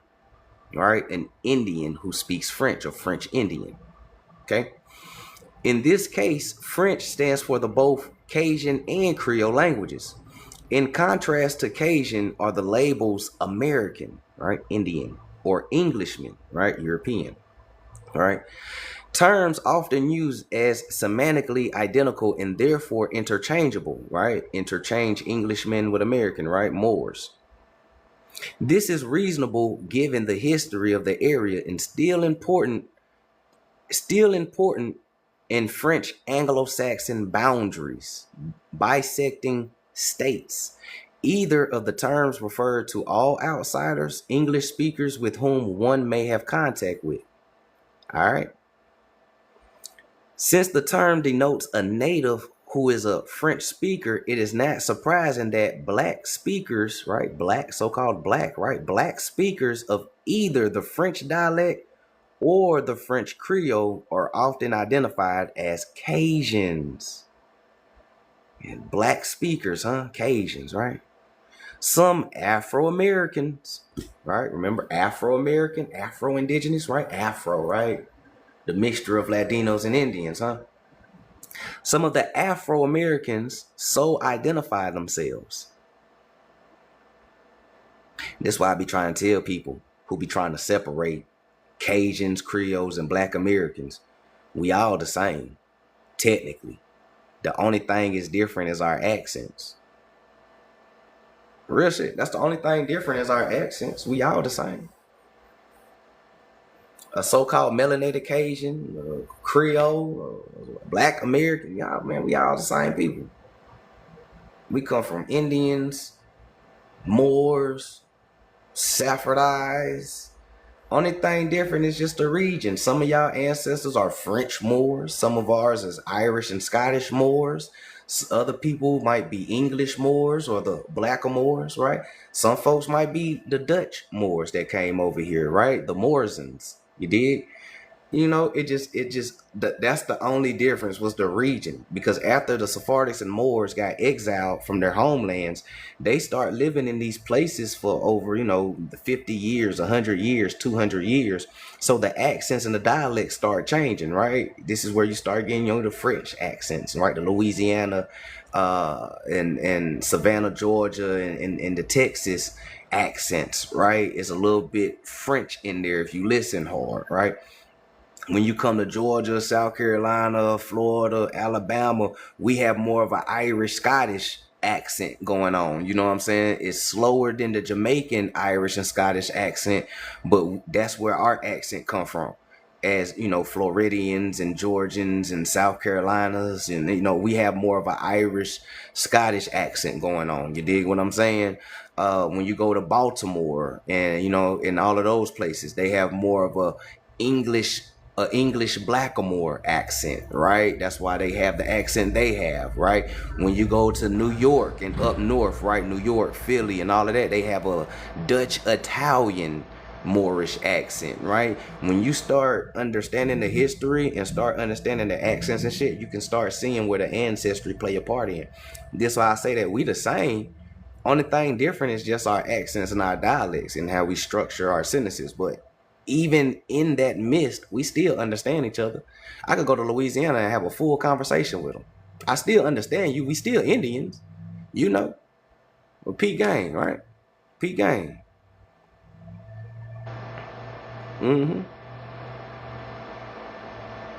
So Pete Gang, Pete Gang. Appreciate the gifts, y'all. Shout out to everybody that's in here, man. I hope y'all enjoying the live. Hope y'all picking up what I'm putting down. Shout out to everybody that hit that follow button. Hope to see y'all in future lives. We do this every day. New gems, new connecting the dots. We talking about ancestry. Genealogy is very important. You know what I'm saying? Let's keep going, though. All right, let's keep going. First, let me roll up a paper plane, man. Roll it if you got it. Roll it if you got it. How many tree smokers do we got in here? We got 90 people in here. How many tree smokers we got in here? How many of y'all burn the heavenly cabbage indigenously? Oh, CEO, what's happening? He said retired. I understand. Say you just did. That's what I'm talking about, man. Y'all already know what it is. I asked because, like I showed everybody yesterday, I showed because I'm working on something for all my supporters who indulge in the treefer. Something to put your heavenly trees in. Your cushion coffee in the morning jar. High Learning Book Club. So every time when you grab it to roll up, High Learning Book Club. Cushion coffee in the morning. Roll it if you got it. Get them gems. Get that crystals. And it's time for that enlightenment. You dig what I'm saying? But I'll let y'all know when it's done. I'm getting some more colors and stuff. Some red, some green. I'm trying to get like chakra colors going on for everybody. So I'll let y'all know when that's in there. He said you love that jar. I don't even smoke no more. Man, look, you put some other shit in. You might put some coffee in it or something. I don't know. But yeah. So I'm working on something for my tree smokers. Y'all already know what it is. High Learning Book Club, man. And we do this. If you want to hide something from a Negro, you put it in a book. That's what my daddy always told me. So I'm promoting reading, in a fun type of way.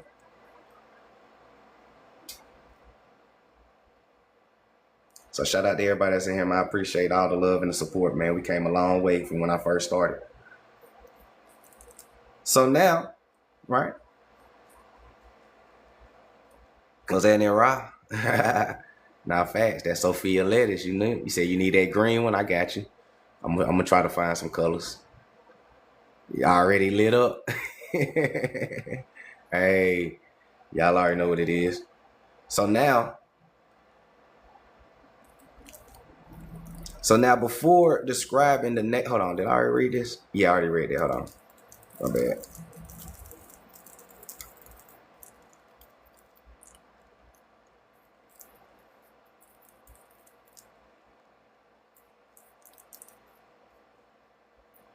I'm glad to twist that up real quick. Boom. Shout out to them paper planes, man. They be coming in handy. All right, let's get it in. See where we at. Where we at? I already read that. Did I read this? Yeah, I read that.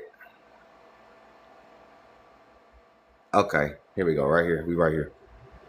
So now, there are other aspects of this to be considered.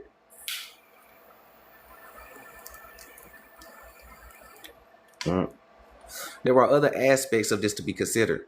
Southern Louisiana is one of the only areas in the United States in which mulatto groups are historically been accorded a relatively higher status by the local white dominant class. Elsewhere, the offsprings of mixed unions have always been regarded as black, right? In a rather remarkable denial of biological facts. The expression free men of color, right, seems to be limited in use of Louisiana. It is a literal translation of the French gens de couleur, right, widely before the Civil War. Throughout the remainder of the United States, the equivalent term is freedmen. That's why I was telling everybody, same people, different classifications, right? That's what he just said. Same people, different classifications. Sephardics and Moors mixed with American Indians, right? AK mulatto don't mean that you have a white ancestor. Black European plus American Indian is still mulatto, you know what I'm saying? But these terms were just all terminologies placed on the same group of people, just in different regions in colonial times that spoke of a different language and understanding, right?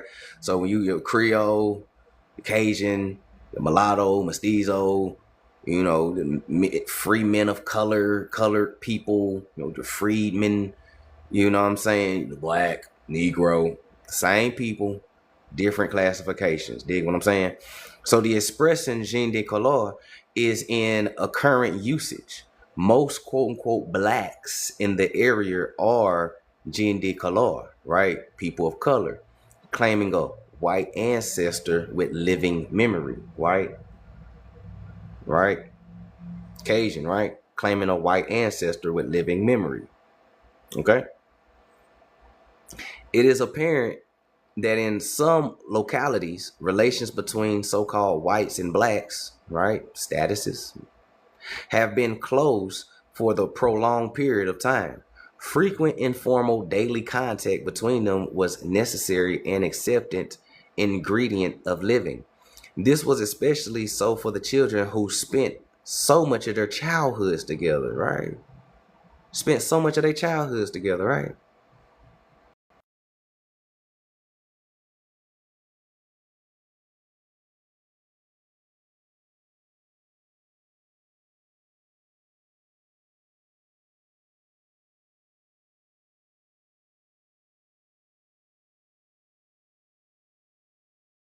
The reason, listen, the reason why they spent so much of their childhoods together is because they was related. They was related. They was related. But come on, y'all. We ain't about to sit here and play no game. A lot of us got white cousins that we don't even know about. That don't mean that you white or you look, that's not how ancestry work.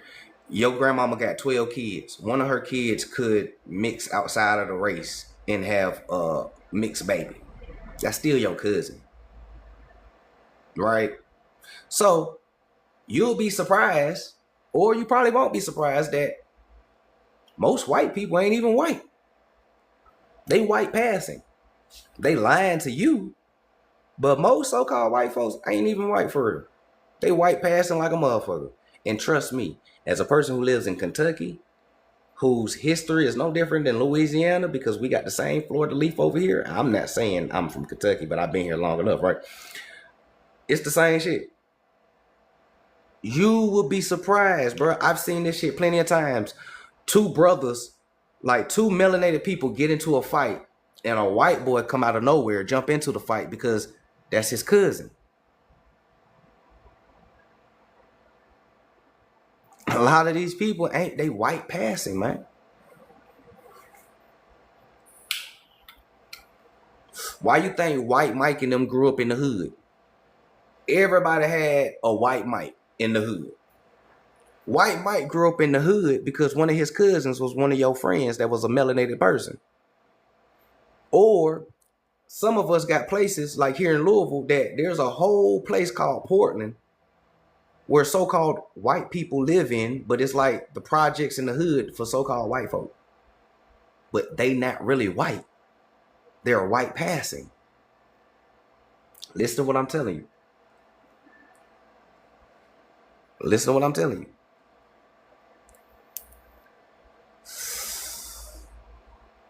Ask yourself why pale skins never talk about their cousins. There you go. Hey, I was waiting for somebody to say it. Y'all ain't never noticed that white people don't never talk about their cousins. Some of y'all like, damn, bro, I ain't never heard a white person talking about I'm going to my cousin's house. You never really hear it. Oh yeah, man, I'm going to my cousin's house. Like, who your cousins is? And they probably tell you like one cousin that look like him. Bro, I'm telling you, it's a reason why a lot of these people would never show you their genealogy. As much as we talked about genealogy on this app, a lot of people did it. Us, white folks, native, everybody did it at this point. It's a reason why we still the only ones who would show our family tree with no problem. Everybody else not going to show you their genealogy because of what they found or what was confirmed or what they already knew, right? White folks especially not going to show you their genealogy. You'll be surprised how many of them descend from black people. And they just became white 4 generations ago, 5 generations ago. They just became white. But when you go back further in their tree, the darker and darker and darker their ancestors get. I swear to you. And if you meet a cool, real white person, they'll tell you that. I swear to you that they'll tell you that. I've been told that plenty of times living in Louisville. My homeboy Dan did his genealogy. He was like, damn, bro, my great grandfather was a black man. And his wife was like a mulatto woman. I was like, well, how you became white, Dan? He was like, nigga, my family became white like 4 generations ago, bro. Like, I'm a new white person. I was like, damn, boy, you brand spanking new, nigga. Real shit. There's a book that I encourage people to get called Color Has No Lines. I think that's what it's called. No, Nature Has No Color Lines. I think that's the name of the book. And it breaks that down too. I swear it breaks that down too. Same thing with the natives. They just became pale too. A lot of these people in America just became pale. They became pale when Ellis Island came. When Ellis Island hit, that's when the whitening of America really started. Because listen, it was always a so-called Negro problem in America, right? It was just too many of us. So Ellis Island, Angel Island, Port Galveston, Castle Gardens, all these immigration areas that let all the pale Anglo-Saxons and folks from overseas come over here, it was because they wanted to whiten up America, meaning they wanted to whiten up us, the indigenous people, the children of the Sephardics and Moors and Indian cultural fusion. It was highly melanated at this time, and they know this. Benjamin Franklin told you that. The goal was to whiten up America.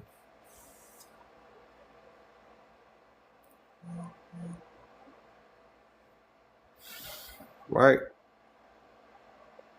I'm telling you. This shit ain't just for Latin America.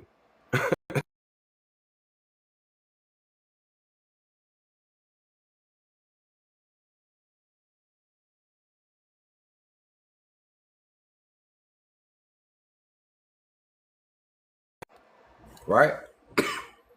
Prime example. Right? See, when I talk about white passing and shit like this, I gotta show people examples of what I mean. See? Right? You'll look at her and you'll probably think two things. She's either a white woman pretending to be black, cosplaying, or she might be white passing. Right? Y'all see it. Grill, necklace, earring, she grew up with her cousins and shit. Appreciate that. Yeah. That book right there breaks it all the way down too. All right.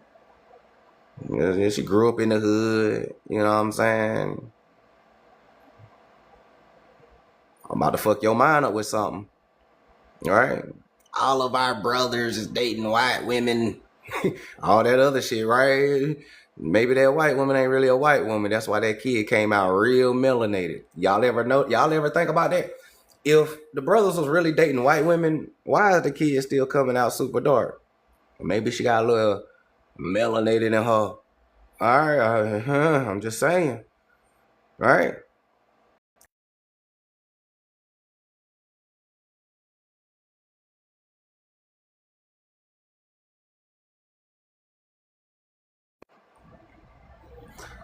But then when you get older and you need a good career and job and everything like that, you will deny your mixed ancestry and you will pass for white. This is the same woman. This is the same woman I just showed you. Grill, earring, and everything. She grew up. All right, it's time for me to get a good job, good career, and you'll find me a good white man. Uh-oh. Might put on a wig. If you look closely to the top of her head, that looks like a wig. Nah, real shot. No, real shit. Look at the top of her head now. Y'all know what a wig look like. That might be a wig.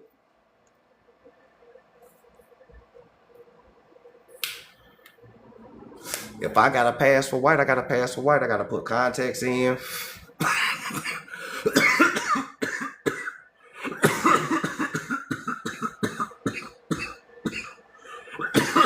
Right? Gotta put a wig. Gotta put contacts in. I gotta hide my 4A hair or my 3C hair. I'm gonna put a wig on. You know what I'm saying? They used to call me BB, but I'm Bethany now. You know what I'm saying? I used to be called BB in the hood around my cousins, but I'm Bethany now. How you doing?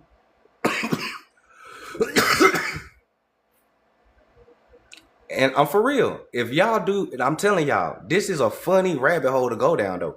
If you go down the white passing rabbit hole, it is hilarious. There's videos of so-called white kids who did their genealogy or their grandmamas told them the truth.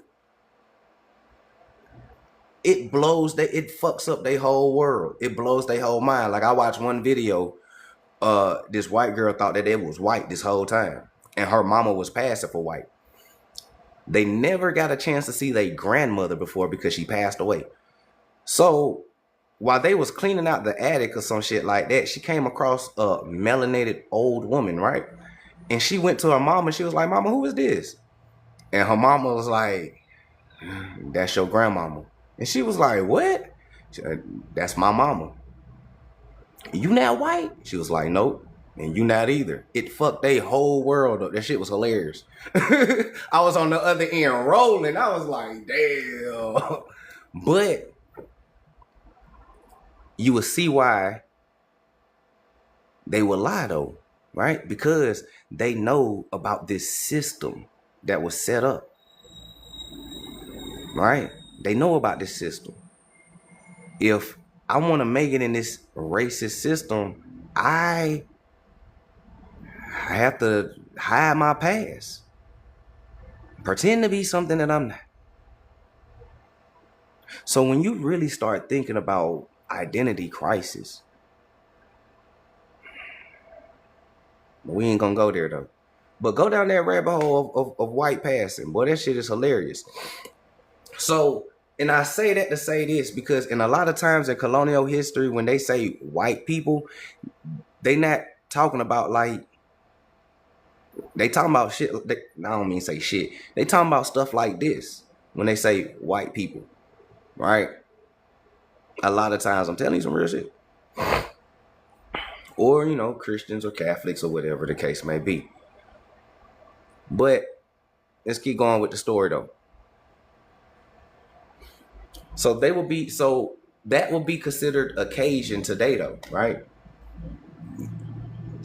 That would be considered Cajun today. That look like if you was to type in Cajun people, it's gonna show you white passing people. You have to type in black Cajuns to get the melanated ones, right? Like you always got to do with everything else. Same thing with Creoles too. Same thing with Creole. We got white passing Creoles too. You'll be surprised who's Creole, who's pale as shit, like I just showed you. All right. So he said that's that 1/16 they be screaming on. Yo, shit. He said that's that 1/16 they be screaming. Oh man.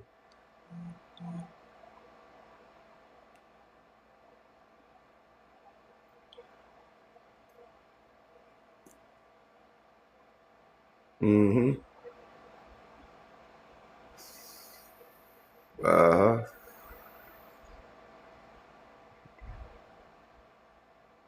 He said 132. I'm dead. Y'all silly as hell. Yeah, you know, so and then it leads you into stuff like octoroons, quadroons, you know what I'm saying, and everything like that. So then does that mean Latinos are really of African descent, no matter what country they are? I mean, I thought that was well known that, you know, Latinos come from dark skinned people. I don't say African descent, but I say melanated descent. Yeah. They come from melanated people.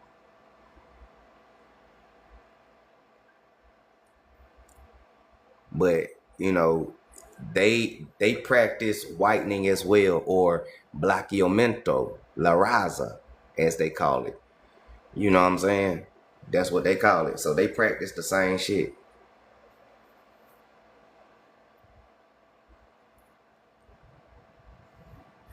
Right? So a lot of them hide the black grandmama in the closet, and some of them don't. Right? If you catch one who don't, man, then most of the ones who don't hide the grandmama in the closet tend to be the cool ones.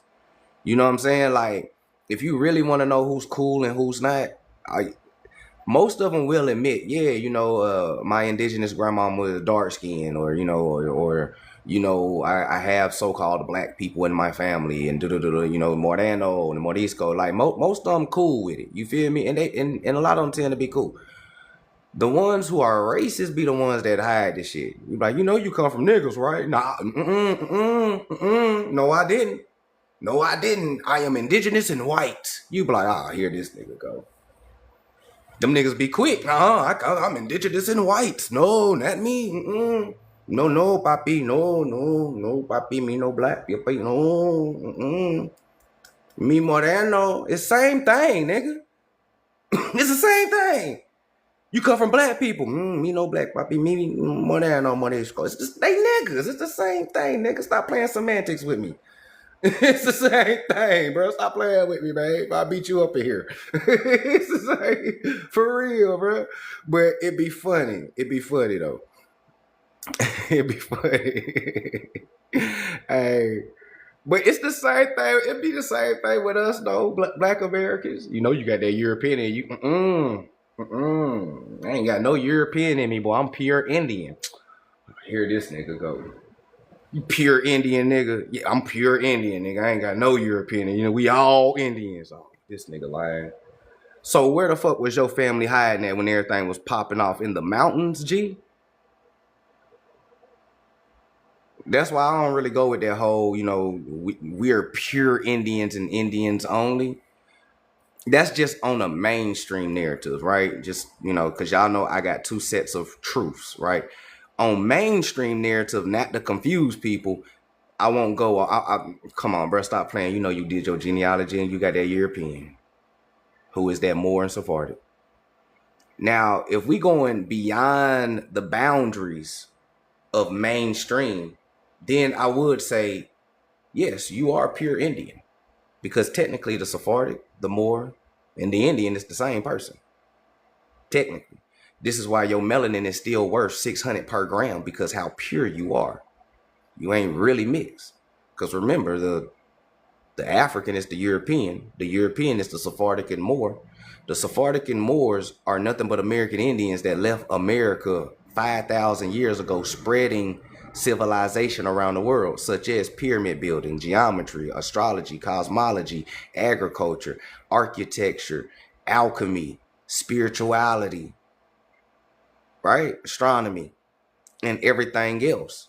That's all they did. They just spreaded American culture. And then they came back in exile in 1492, which is the Deuteronomy that all the Israelites be screaming.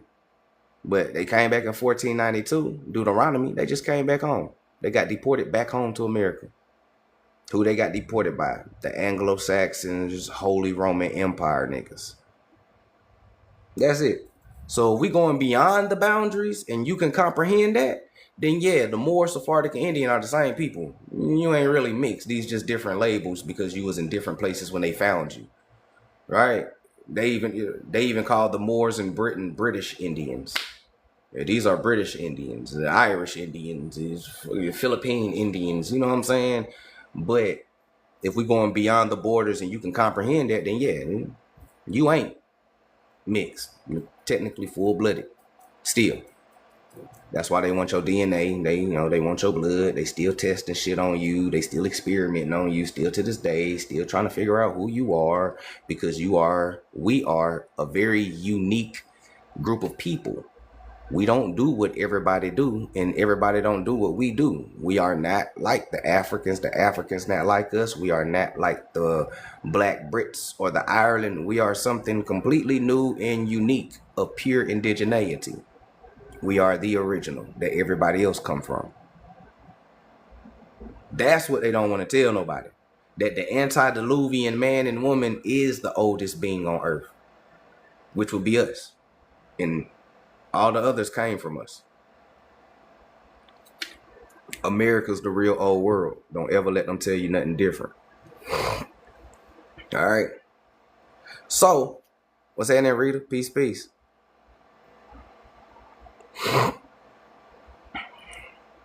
I saw you got into it with Buddy on Facebook about that the other day. Man, them dudes don't comprehend on Facebook too well. They don't.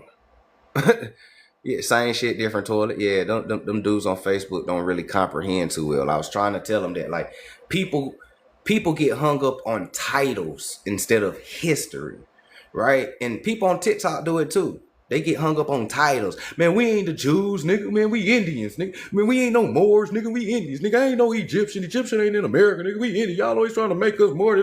Man, shut the fuck up. Y'all worried about titles, nigga. We talking about history. Everybody that we just named, Moors, Indians, Sephardics, Egyptians, nigga, they built pyramids, did geometry, astrology, alchemy, agriculture, civilization. Nigga, who the fuck did that? Us. From America, nigga, American Indians. Original niggas, Negroes, El Negro, whatever the fuck you want to call this shit over here, nigga. We did that shit. Understand that and don't get hung up on titles so much. And something as small as that is the reason why niggas can't unite. They wake up at 6 a.m, hop on TikTok, arguing with each other, screaming at each other. Nah, nigga, Egypt wasn't here. Man, niggas ain't Hebrews. What the fuck you nigga? Man, that lets me know that y'all stopped reading. Y'all haven't continued reading. We started teaching from books. You niggas found the narrative, stuck with it, and hung on to it. Some of you niggas is listening to other niggas regurgitating another nigga shit, and you ain't even using your own brain to research it, because you are just as smart as anybody that you listening to that you like breaking this shit down. You just gotta give your consciousness a chance to do it. This is why I encourage to do your own research. No matter how much y'all tune into my live when I'm breaking this shit down, I always tell you, go look it up and do your own research. Screenshot this book. Go read it for your own understanding. You might catch something that I miss. Iron sharpens iron. You dig what I'm saying? But a lot of those people stop reading. A lot of those people fell back into the psyop of individuality and that collective consciousness. You know what I'm saying? Because at the end of the day, this is a spiritual battle that we in. This is a psychological warfare that we are in. This shit ain't really physical like people think. It's only physical because you manifest the physicality part of it. You think so low of yourself. You can't believe you come from greatness still. You still giving people power who actually has no power. Right? You still don't believe that you come from God. Some of y'all don't even believe in God no more. But how you gonna be an Indian if you don't believe in something higher than yourself? So a lot of our people still got some deep inner spiritual work to do, you know? And I mean, I do too. I'm not perfect and shit, but at the end of the day, when you know better, you do better. And a wise man knows he knows nothing at all. This is why we have a thirst for knowledge. Let's get back into it. So now, just as an examination of identity terms indicated that a variety of concepts exist with regard the group's boundaries, so individual members of the community vary from one another when viewed from the outside. The range of personalities of individual experiences of social position is a complete within Acadia, as well as the United States. Excuse me. All right. There is also the contrast between current social position and former background. Here, a millionaire who of necessity signs his check with a special mark and drives a shiny Cadillac. Cadillac, huh? Well, they did say that we was talking about so-called black people or black Cajuns. It makes sense why he would go get a Cadillac. All right. Big Cadillac whipping more. All right. So they're a forceful and successful power-wielding politician. All right. I just found that interesting that, he was whipping Cadillacs and shit back then. So it is for this instant and considered a bad taste to speak Cajun French to French Creole speakers. If one knows Creole, only... my bad. So only Inez the Ratrous will do so. If it happens, it is meaningful. It puts social distance between two people. However, blacks, right, so-called blacks, right, blacks who do not want to identify themselves with Cajuns may well speak Creole to Cajun French speakers, even when they are competent of Cajun French. Then that's crazy. A little beef going on. That's crazy, right? Bilingual Cajun French and Creole speakers tend to use Creole as the language of intimacy. Husband and wife switch to Creole when they are alone or when they are relaxed and at home with others who understand it. They may exchange a few remarks to each other in Creole in the course of Cajun French conversation in which they are participants. The proper use of the two languages becomes a more sensitive issue between individuals of higher social ranking. In an observed verbal exchange between two wealthy and local influential men, one a Cajun French speaker and the other a Creole speaker, English is what the language resorts to. English is what the language resorts to. The Creole speaker felt demeaning to speak Creole to the circumstances. The other thought it was patronizing, to use Cajun French. Social equal need an equal language as a medium of communication. What is usual in the community is the lack of correspondence between language competency and social status. The only explanation for this appears to be rapid social exchange. So English became the universal language. Did y'all catch that?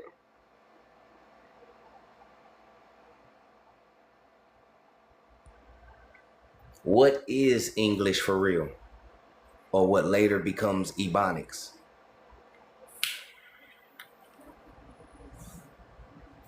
I taught y'all, our Ebonics that we speak today, our AIVE, our American Indian Vernacular English that we speak today, is a evolved form of Creole. The reason why it evolved because of this right here, right? You know, going back and forth with the languages and stuff, we was like, fuck, bro, we need a language that we all, you know, universal. So this is the birth of what later will become Ebonics, or, you know, AIVE, American Indian Vernacular English, formerly known as AAVE. And I do mean formerly known as AAVE because ain't shit African about us. American Indian Vernacular English. Because remember, these are Indians. They just add, so the parents is what we read in the beginning with the Huguenots coming over the Indians. These are the children, right, of that cultural fusion, which will be us. All right. This is what becomes, this is one of the reasons why Ebonics was created. So we are Indian at the root. We just got little admixtures here and there, right? You might be 70 to 80% Indian, and you might got, you know, 20, 10% Sephardic or more in you, which means one great grandparent or one great great grandparent might be a Sephardic or more, or the European, right? So you might got, you know, probably 10 or 25% inside of you, and 25 is pushing it, right? If you got one grandparent, then you're more of the 10 and 15 percentile. You know, when you look at the percentage of when you do the genealogy chart, it gives you a percentage, right? Because it's all biological. Both of your parents give you 50% of chromosomes and DNA. Both of your parents have parents, which means you got 4 grandparents. You get 25% of your DNA from each one of your grandparents, right? Which makes 50% to 100% you. Then when you go higher up, because your grandparents got parents, which is your great grandparents, right? Then that number it increases to what, like 8 or some shit like that. Then you get into 10 to 15%. And then higher than that, you get into 5 to 10, and then higher to that, you get like 0 to 1%, you know, and it keeps going on. So what a lot of people don't know about these DNA tests is that the lowest number is your root number. The highest number is your recent admixture. And since we know that the African is really Sephardics and Moors, and I just told you that they just got, you know, they came here during colonial times and mixed in with the Indians, that explains something. The further you go back, the deeper the roots. So the lowest number on your genealogy, your so-called DNA test, is actually your root number, where you start from. They always give it to you backwards. They always give it to you backwards. They always give it to you backwards. So you are an American Indian at the root and through and through. You just have admixtures, which leads me to this. Just to explain what I mean by that for those who are new to the page. You had an argument about that with Port City 2 years ago. Them pan goofies don't know shit, bro. Them paying goofies don't know shit. So, and here's what I mean. There's a whole news article that was written about the Huguenots coming to America, right? Moors. And it says, the Moors. It may not be generally known that some of the best families in South Carolina are Moors by descendant, right? Huguenots, right? Remember, Huguenots went to South Carolina too, right? Moors, right? The blood of the so-called African, right? Who is the African? The Moor. Remember what I just told you. The African is the Moor, the Sephardic. We ain't talking about modern Africa. We talking about colonial Africa, ancient Africa, so-called Africa, right? Moor, Sephardics. Who is the African that they talk about? The Moor, the Sephardic. So the blood of the Moor soon washes out, but that of the Indian and of the Moor, after half score generations, show itself almost as strongly as ever, meaning you start looking like your ancestors all over again. And we do. The crispy, curly, black or dark hair, dark, sad eyes, right? We know what dark, sad eyes is, right? The small almond eyes, lazy eyes, you know what I'm saying? The dark, sad eyes, the long, silken eyelashes and swarthy complexion, right? Melanated, come up generation after generation after generation. Many of our old Huguenot families, right? Moors, down to the present day, show strong traces of their Moorish descent. I just showed y'all my genealogy, huh? South Carolina, right?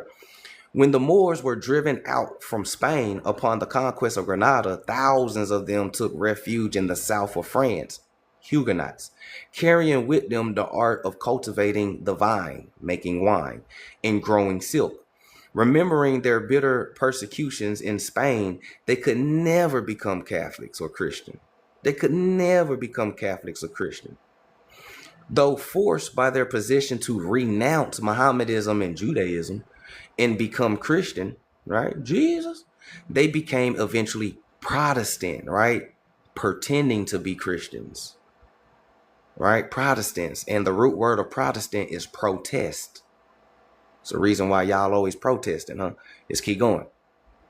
And when the revocation of the Edict of Nantes took place, withdrawing toleration from the Protestant religion, they were again driven to seek new homes, and in large numbers immigrated with an E, not an I, to South Carolina. The goal of Caesar's day and of our own is a different type from the French Huguenots, French Moors, who descend are among us. Their descendants are among us, huh? Hello. Distinct in physique, we look different than everybody, and in moral and intellectual character. We be breaking shit down for everybody. Okay. The fair complexion, light or reddish hair, I got sandy brown hair, and the deposition, versatile, and freckles, some of our people got freckles, and not to be relied on, inconsistency in his friendship and amenities have been characteristics of the Gaul of Caesar's time, down to our own. So long, all right. He is the very epitodes of the French Huguenot, right? The Moor. And the similarities so strong and remarked can be accounted for tracing them up to the different stocks in which they came from. Different stocks. All right? Different stocks, right? In which they came from. Who is these people? You call them so-called African Americans or Black Americans today. Creole and Cajun, right? Whew. We be trying to tell people we know who we are. For some reason they don't want to listen. All right. For some reason they don't want to listen. Man. You said my uncles had reddish hair and my mom and aunt both have face full of freckles? Yep. My grandma hair a bright red. So is my mama's. I got sandy brown complexion here.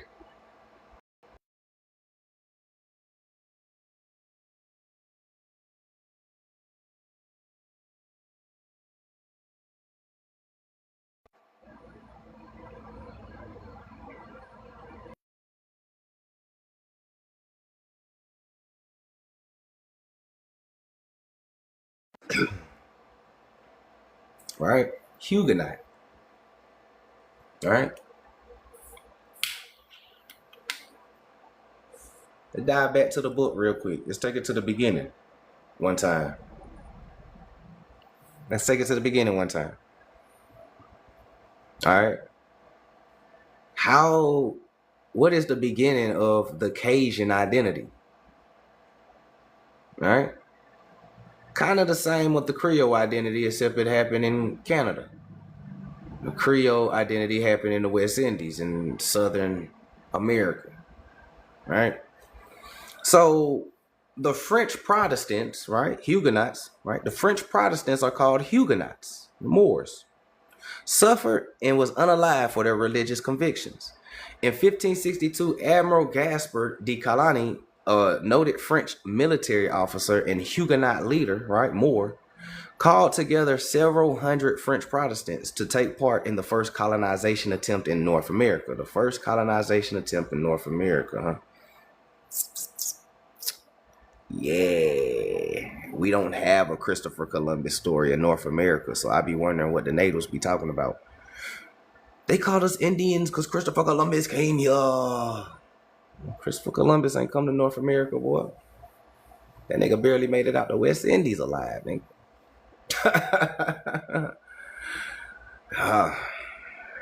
He was a Moor too, but a Sephardic Jew from Portugal named Salvador. Not even Christopher or the Cologne or none of that. His name was Salvador, and he was a Sephardic Jew from Portugal. He was a converso. All right, he was working with the Catholics and the Christians, persecuting his own people. All right, so let's keep going though. So a previous endeavor in Brazil in 1555 had proven unsuccessful and ordered by Jean Radebout, a French navigator, to lead an expedition to the New World in an effort to find a suitable location for the Huguenot colony, right? Moors, to find a suitable location for the Moorish colony. Once there, the admiral hoped that his people would lead a pleasant life free from religious persecution, right? Sephardics and Moors being persecuted because one was Islamic and the other one was Judaic, the real Judaic, all right? Rambo and the exiled Moors, or Huguenots, Ladinos, settled not far from the present site of Jacksonville, Florida, and also Port Royal in South Carolina. I just showed y'all the South Carolina, right? In this new land, wild and foreign, the first European colonists found life quite difficult. Who is the first European colonist?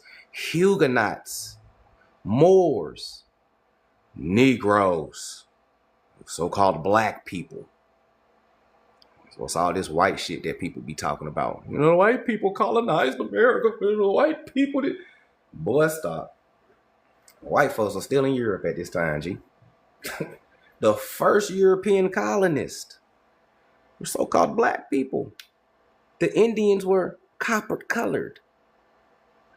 So if you mix a so-called dark-skinned black El Negro Sephardic Jew Moor with a copper-colored Indian, what will the children look like?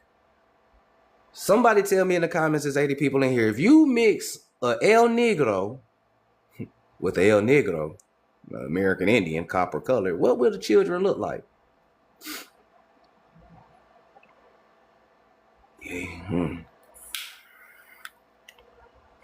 And since these so-called Negroes were Europeans, right? Huguenots, Moors from France, right? European, right? And you mix a European with an Indian, you gave birth to a mestizo, a mulatto, Afro-Indigenous, Creole, Afro-American, right? Those are the children of the cultural fusion. So yes, your first mestizos were still dark skinned. Hold on, Los. If the first mestizos is dark skinned, then who is the people today? Well, you have to learn about octoroons and quadroons to understand the people today. It's a reason why they call themselves a Chicano. When you do a deep dive into Chicano, it means white passing, or it is similarly related to octoroon. This is why most Chicanos have Negro features. That be the crazy thing. These people be so racist and they still got Negro features. The prominent jawline. Some of them got fat noses. Some of them got full lips. Some of the women are built like our women. Some of the men are built like our men. But they didn't come from you. They came from white folks.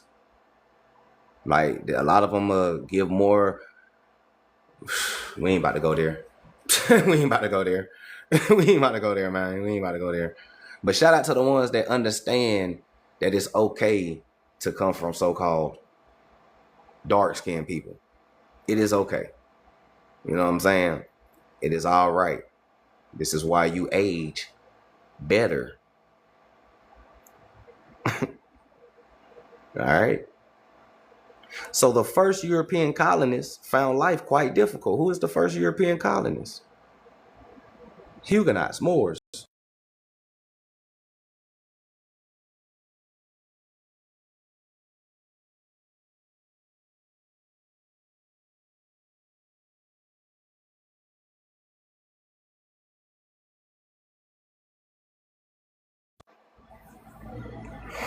So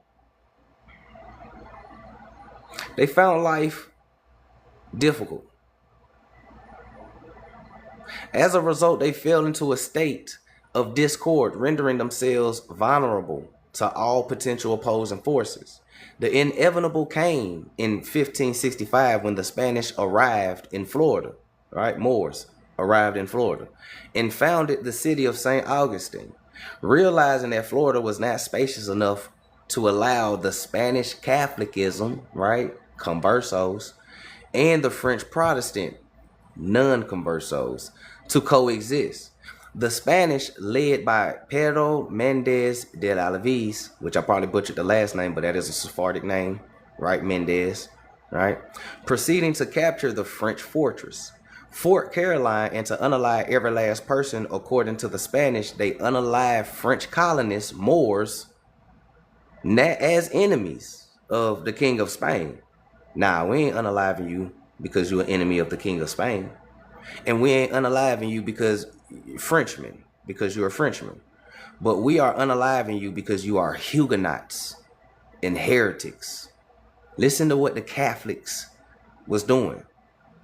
They was unaliving them because they were Moors and they wouldn't convert over. Heretics, pagans.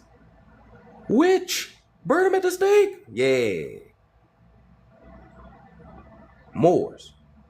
So my thing is this: how can Moors be against the Indians when they was actually helping the Indians? And we was being persecuted for the same reason. This is why a lot of them hid amongst the Indians and we welcomed them. Because we was being persecuted as well, because we wouldn't convert over. An enemy of my enemy is my friend. That old saying, right? So the Catholics wasn't unaliving them because they was Frenchmen or enemies of Spain. They was unaliving them because they was Moors, Huguenots, heretics, Muslims, Sephardic Jews, right? Agnostics, mystics, esoteric. That real shit they got you scared of. Yeah. They was trying to push Serapis on your ass. All right.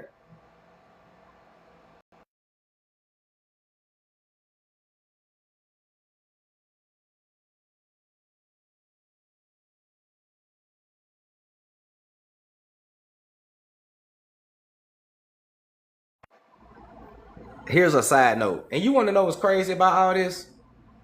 All this history, right? All this history. And the natives and the pan goofies really think that these people are Indians. This is the BIA. This is the director of Bureau of Indian Affairs. Come on, bro. Niggas got more smoke. People will call us a pretendian before they call this white man a pretendian. Ain't that something? And we are actually more closer to the Indian than this white man.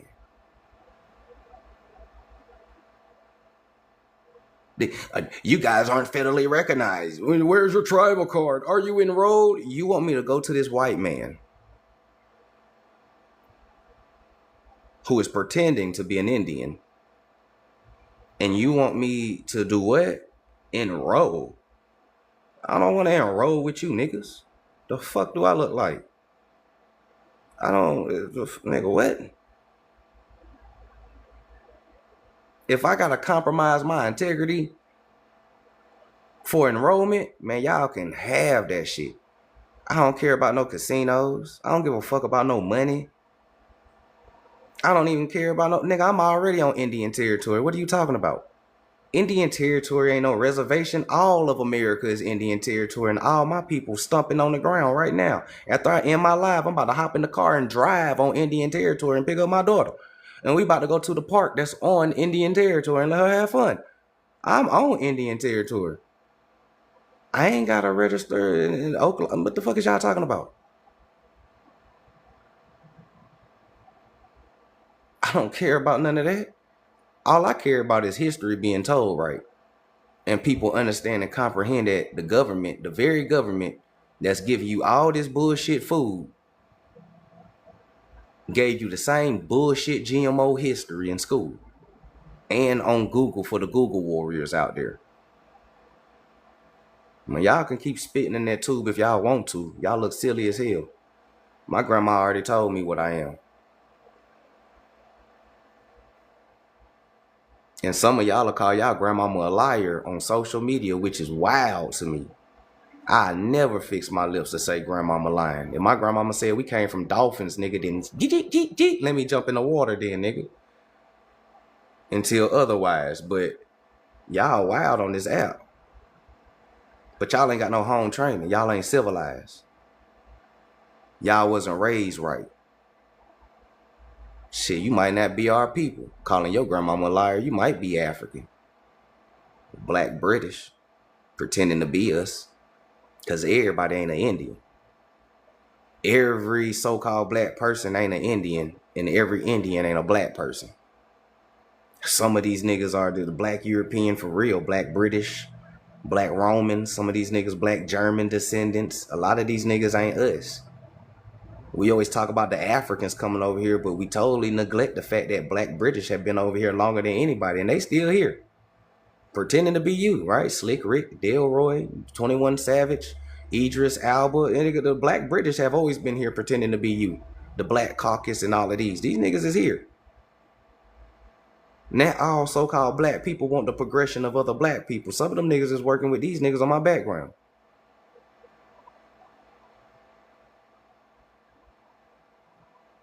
Y'all better understand it. And if you waiting for 100% black unity, you going to be waiting until Jesus come back.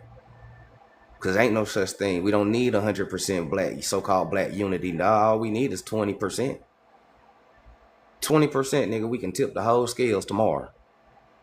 That's all you need.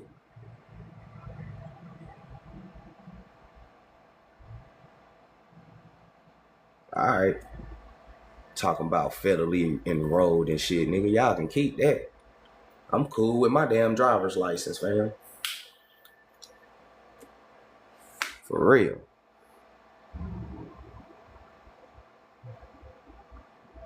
This nigga's a damn director. And that ain't even his real last name, LeConte. That ain't even his real last name, bro. See what I'm saying? That ain't even his real last name, LeConte. Come on, bro. We sitting here reading about Sephardics and Moors, the French Huguenots.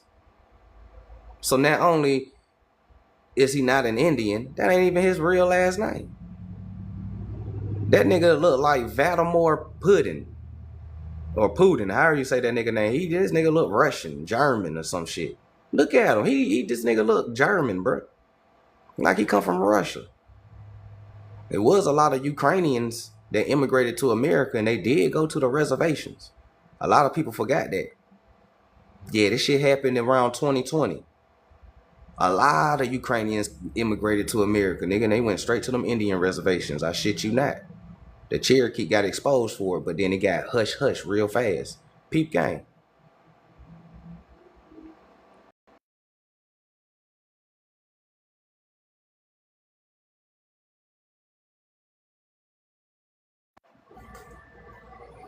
I'm gonna leave y'all with this because I have to go ahead and start getting ready for the day.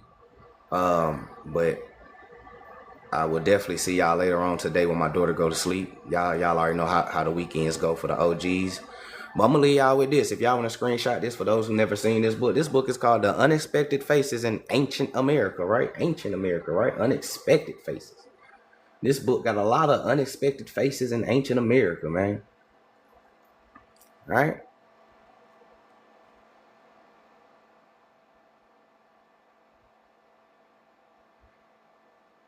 Man, when I open this book, Ancient Faces of America, first thing we gonna read is this. And it says that it's the 64 photographs and 25 artifacts, which I had brought from with me from America in the library of the Assemblée Nationale. I had investigated this unexpected phenomenon for many years, but in Descartes first was able for the first time to present my findings to so-called Africans, right? Who obviously know what a Negro is and what he looks like. My point of view that these ancient American sculptures could be considered truthful representation of Negroes. These what? These ancient American sculptures. Truthful representation of Negroes, right? Was amply confirmed by everyone. Amply confirmed by everyone, right? So clearly, Negroid representations in America can be identified as early as 1200 to 650 BC. Excuse me, you said what? You said clearly, like the Olmec head that is called El Negro still to this day, right? That they be trying to say is a howling monkey, right? El Negro, the Olmec head, right? Clearly, Negroid representation in America can be identified as early as 1200 to 650 BC, at least in the terracotta and other materials known at present. This time will be extended to the old world from the origins of Ramses III and later Libyan rulers, right? Remember what I told you Libyan or Libya was at this time, right? In Tunis in Lower Egypt to the epoch of the Ethiopian or Nubian denomination of Egypt, including the 25th dynasty and the Negro king Teraka. Remember the connections with ancient Egypt and America? All right, don't let it go over your head. It would, of course, also include the period of Assyrian thrust against the Phoenician city-states in Asia Minor, where's Asia Major. Since nobody can believe that Negroes have trampled all the way through Siberia, crossing the Bering Strait in Alaska to arrive very much later in the warmer parts of the American continent. What? Niggas coming from Asia, huh? Damn, so that wasn't even the Siberians that was coming over across the Bering Strait. That was Negroes. Asiatic Negroes, right? Oh Lord, they told you history backwards. To the American continent. The only acceptable interpretation for the present there at the above mentioned time was the transatlantic voyages and the phenomenon that sooner or later will have been explained.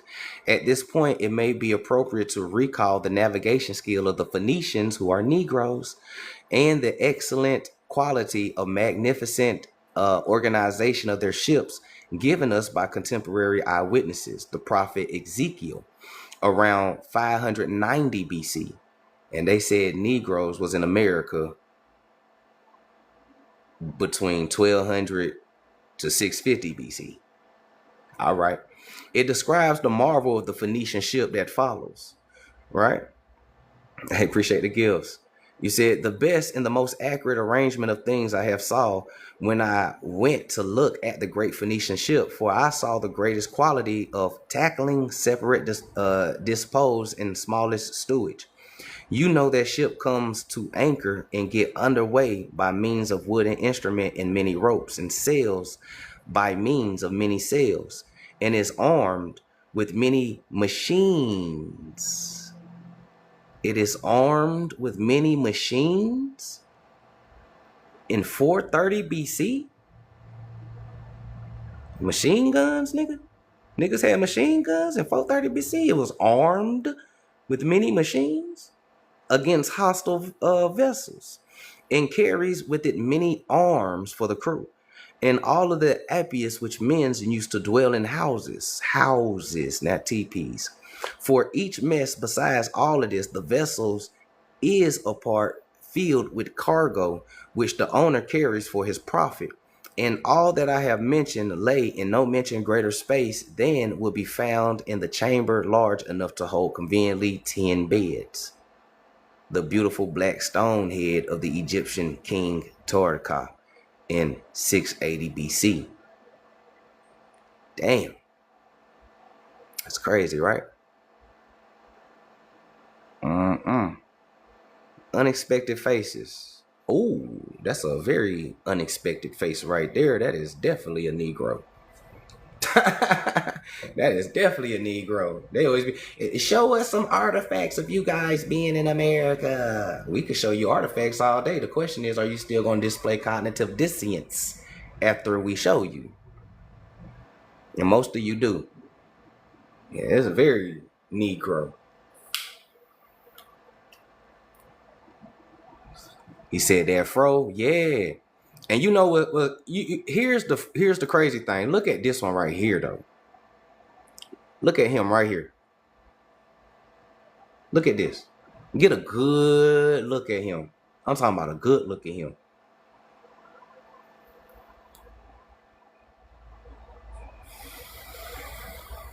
There you go, more star. More star.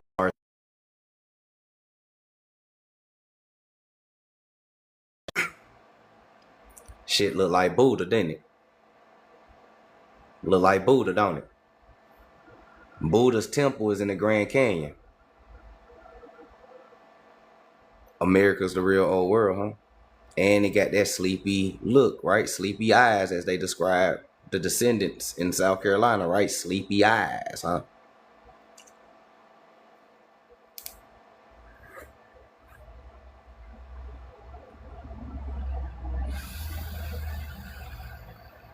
Man. Sun dancer. And they say it resembles the famous Queen Ty. And if you know who Queen Ty is displayed Negro with an afro.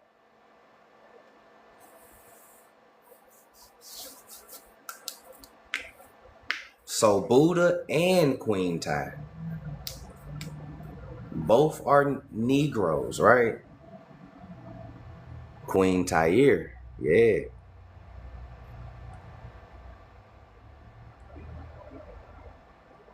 Another one of a sacrifice Negro.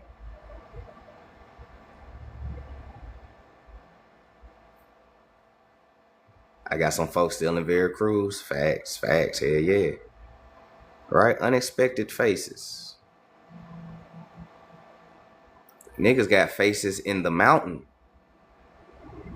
Look at this. If that ain't old enough for you, what about this one? Our faces in the mountain. In the mountain, the sensational Negro Talak from the famous Olmec site.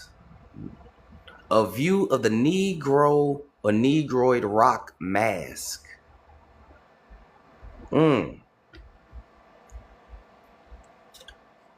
Niggas is in the mountain.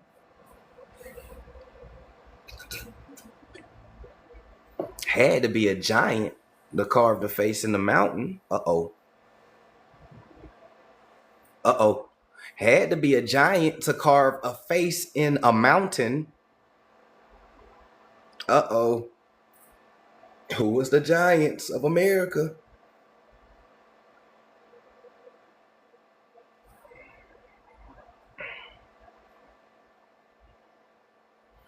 I think it mean black.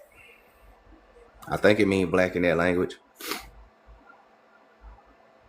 And let me zoom in for y'all if y'all can't see the face. It's right there at the bottom with the nose and lips. Right there. Boom. Negro. In the mountain. Olmec site.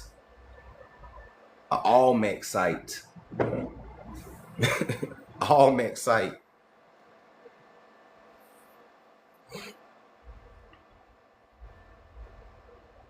We was already here. What's that in BCU, Carrie? We was already here. Helmet and all, yeah. Lips, nose, eyes, helmet. Who carved this gigantic headstone in the mountain? Had to be giants. Giant Negroes of America.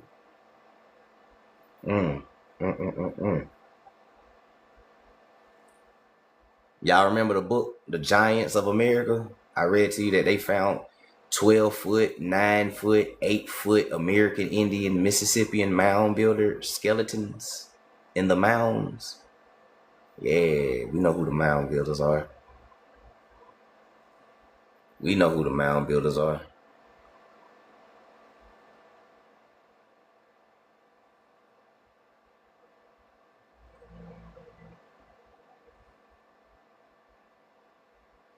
America, the real old world. America, the real old world. And you have always been here. That's why you can't be deported. You can't be deported. All right?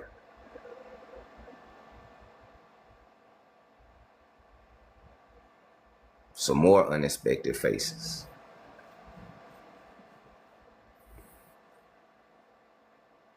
The closest thing to deportation that I can get is being sent back to Georgia. That's the closest to deportation that I will get in America, sending me back to Georgia. And that is expedited. Not even deportation.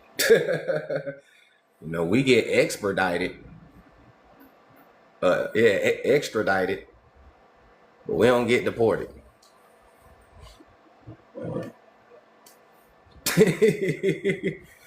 So they'll send your ass back to your state fast before they even try to send you to Africa. Keep that in mind. All right. We already know that this is a Negro. We ain't even got to go too deep in that. Same hairstyle as Buddha, right? What's that in sacred? Peace, peace. Appreciate that. All right. Same hairstyle as Buddha, right? Same dot in the middle of the forehead, too. You got a little dot right there in the middle of his forehead, too, huh? Where did they really get that dot from? Remember, the Mayans went to Cambodia and Hindustan and the Indus Valley. Where did that dot really come from that symbols the third eye, the sun? Where did they get that from? Yeah, he look like Kodak Black. Get him, Black. Get him, Black. Get him, Black. Hey, yeah. This is one of the Levanta statues, right? Remember I told y'all that there's a civilization that's a little bit older than the Olmecs? They're called the Levanta. This is the Levanta. This is one of the Levanta statues.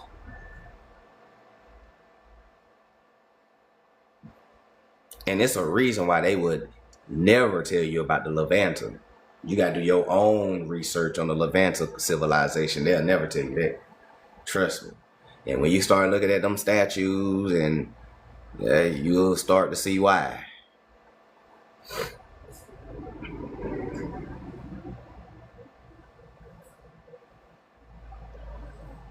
The Black Americans are indigenous, facts.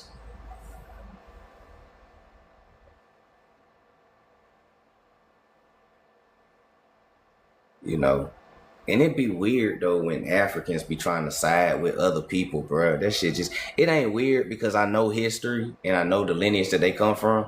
But I'm just saying, like, it's weird how they have this pro-black mindset type shit until it starts dealing with America and other stuff, right? It just, and it's like an instant program and script coming to their head. You know, like saying that we are not the indigenous people to America is like saying the white Arab is the real indigenous to Africa. That's the equivalent. When y'all say that we are not the indigenous to America, all right, when y'all say that we not indigenous to America, that's like me telling you you're not indigenous to Africa. The white Arab and the white person is the real African. You'll lose your shit. What's saying that or peace, you'll lose your shit. But that's the equivalent though.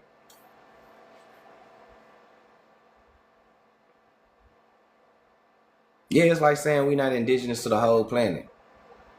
You know what I'm saying? And you know, more star, a lot of people contradict themselves in the same sentence.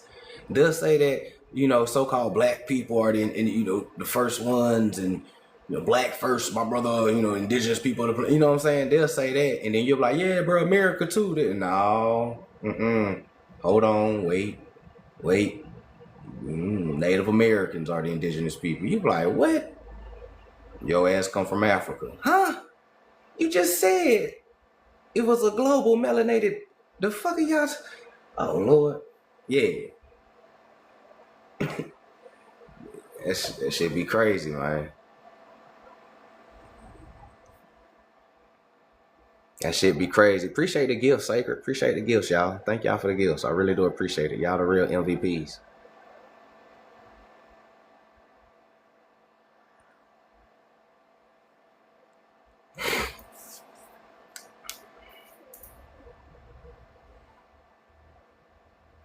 Man, I was out here watching Alien versus Predator last night. For real. Boy. That's why, hey man, watching Alien versus Predator and like the Alien movies and shit, it's like, they put the truth in plain sight all the time. That's why I say that they not reptilians and none of that crazy shit that people be promoting that they got from David Icke and all of them people and Dr. York and shit. These folks are parasites. They're a parasitical entity, and they need a host to latch on to survive. And it shows. So when you watch Alien versus Predator, guess what you're watching? The same shit you going through right now. You are obviously the predator because he's melanated with locks and he writes in Phoenician and Paleo Hebrew, right? And the alien is the parasite. Yeah. Those movies is dope. Those movies is dope.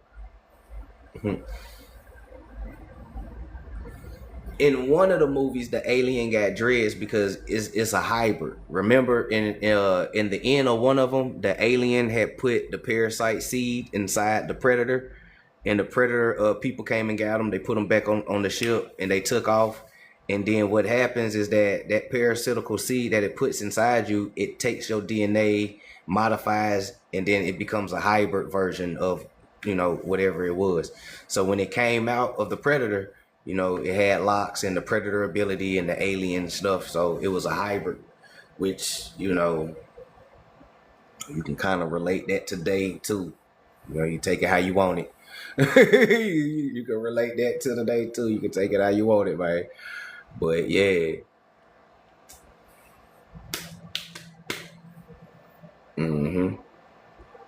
But if anybody don't have any questions, I'm gonna go ahead and wrap it up right here so I can jump in the shower, get ready for the day to go get my little one, get in father mode and everything like that. When she go to sleep, she normally go to sleep about 9 o'clock at night. If y'all still up, we'll have a live. If not, then I'll see you Sunday morning, cushion coffee in the morning like always. So yeah, with that being said, vibrate high. Peace, prosperity, abundance, gratefulness, gratitude, and appreciativeness. Practice serenity. Control what you can control. Let go of what you can't control and have the wisdom to know the difference so you can balance out all karma in your life, whether it's good or bad. And also teach the kids what you didn't know because psychological colonization happens at a young age. So it's our job as guardians and guidances to guard and guide our kids and don't just be a pair that rent or guardian or grandparents that rent. You feel me? They are our future.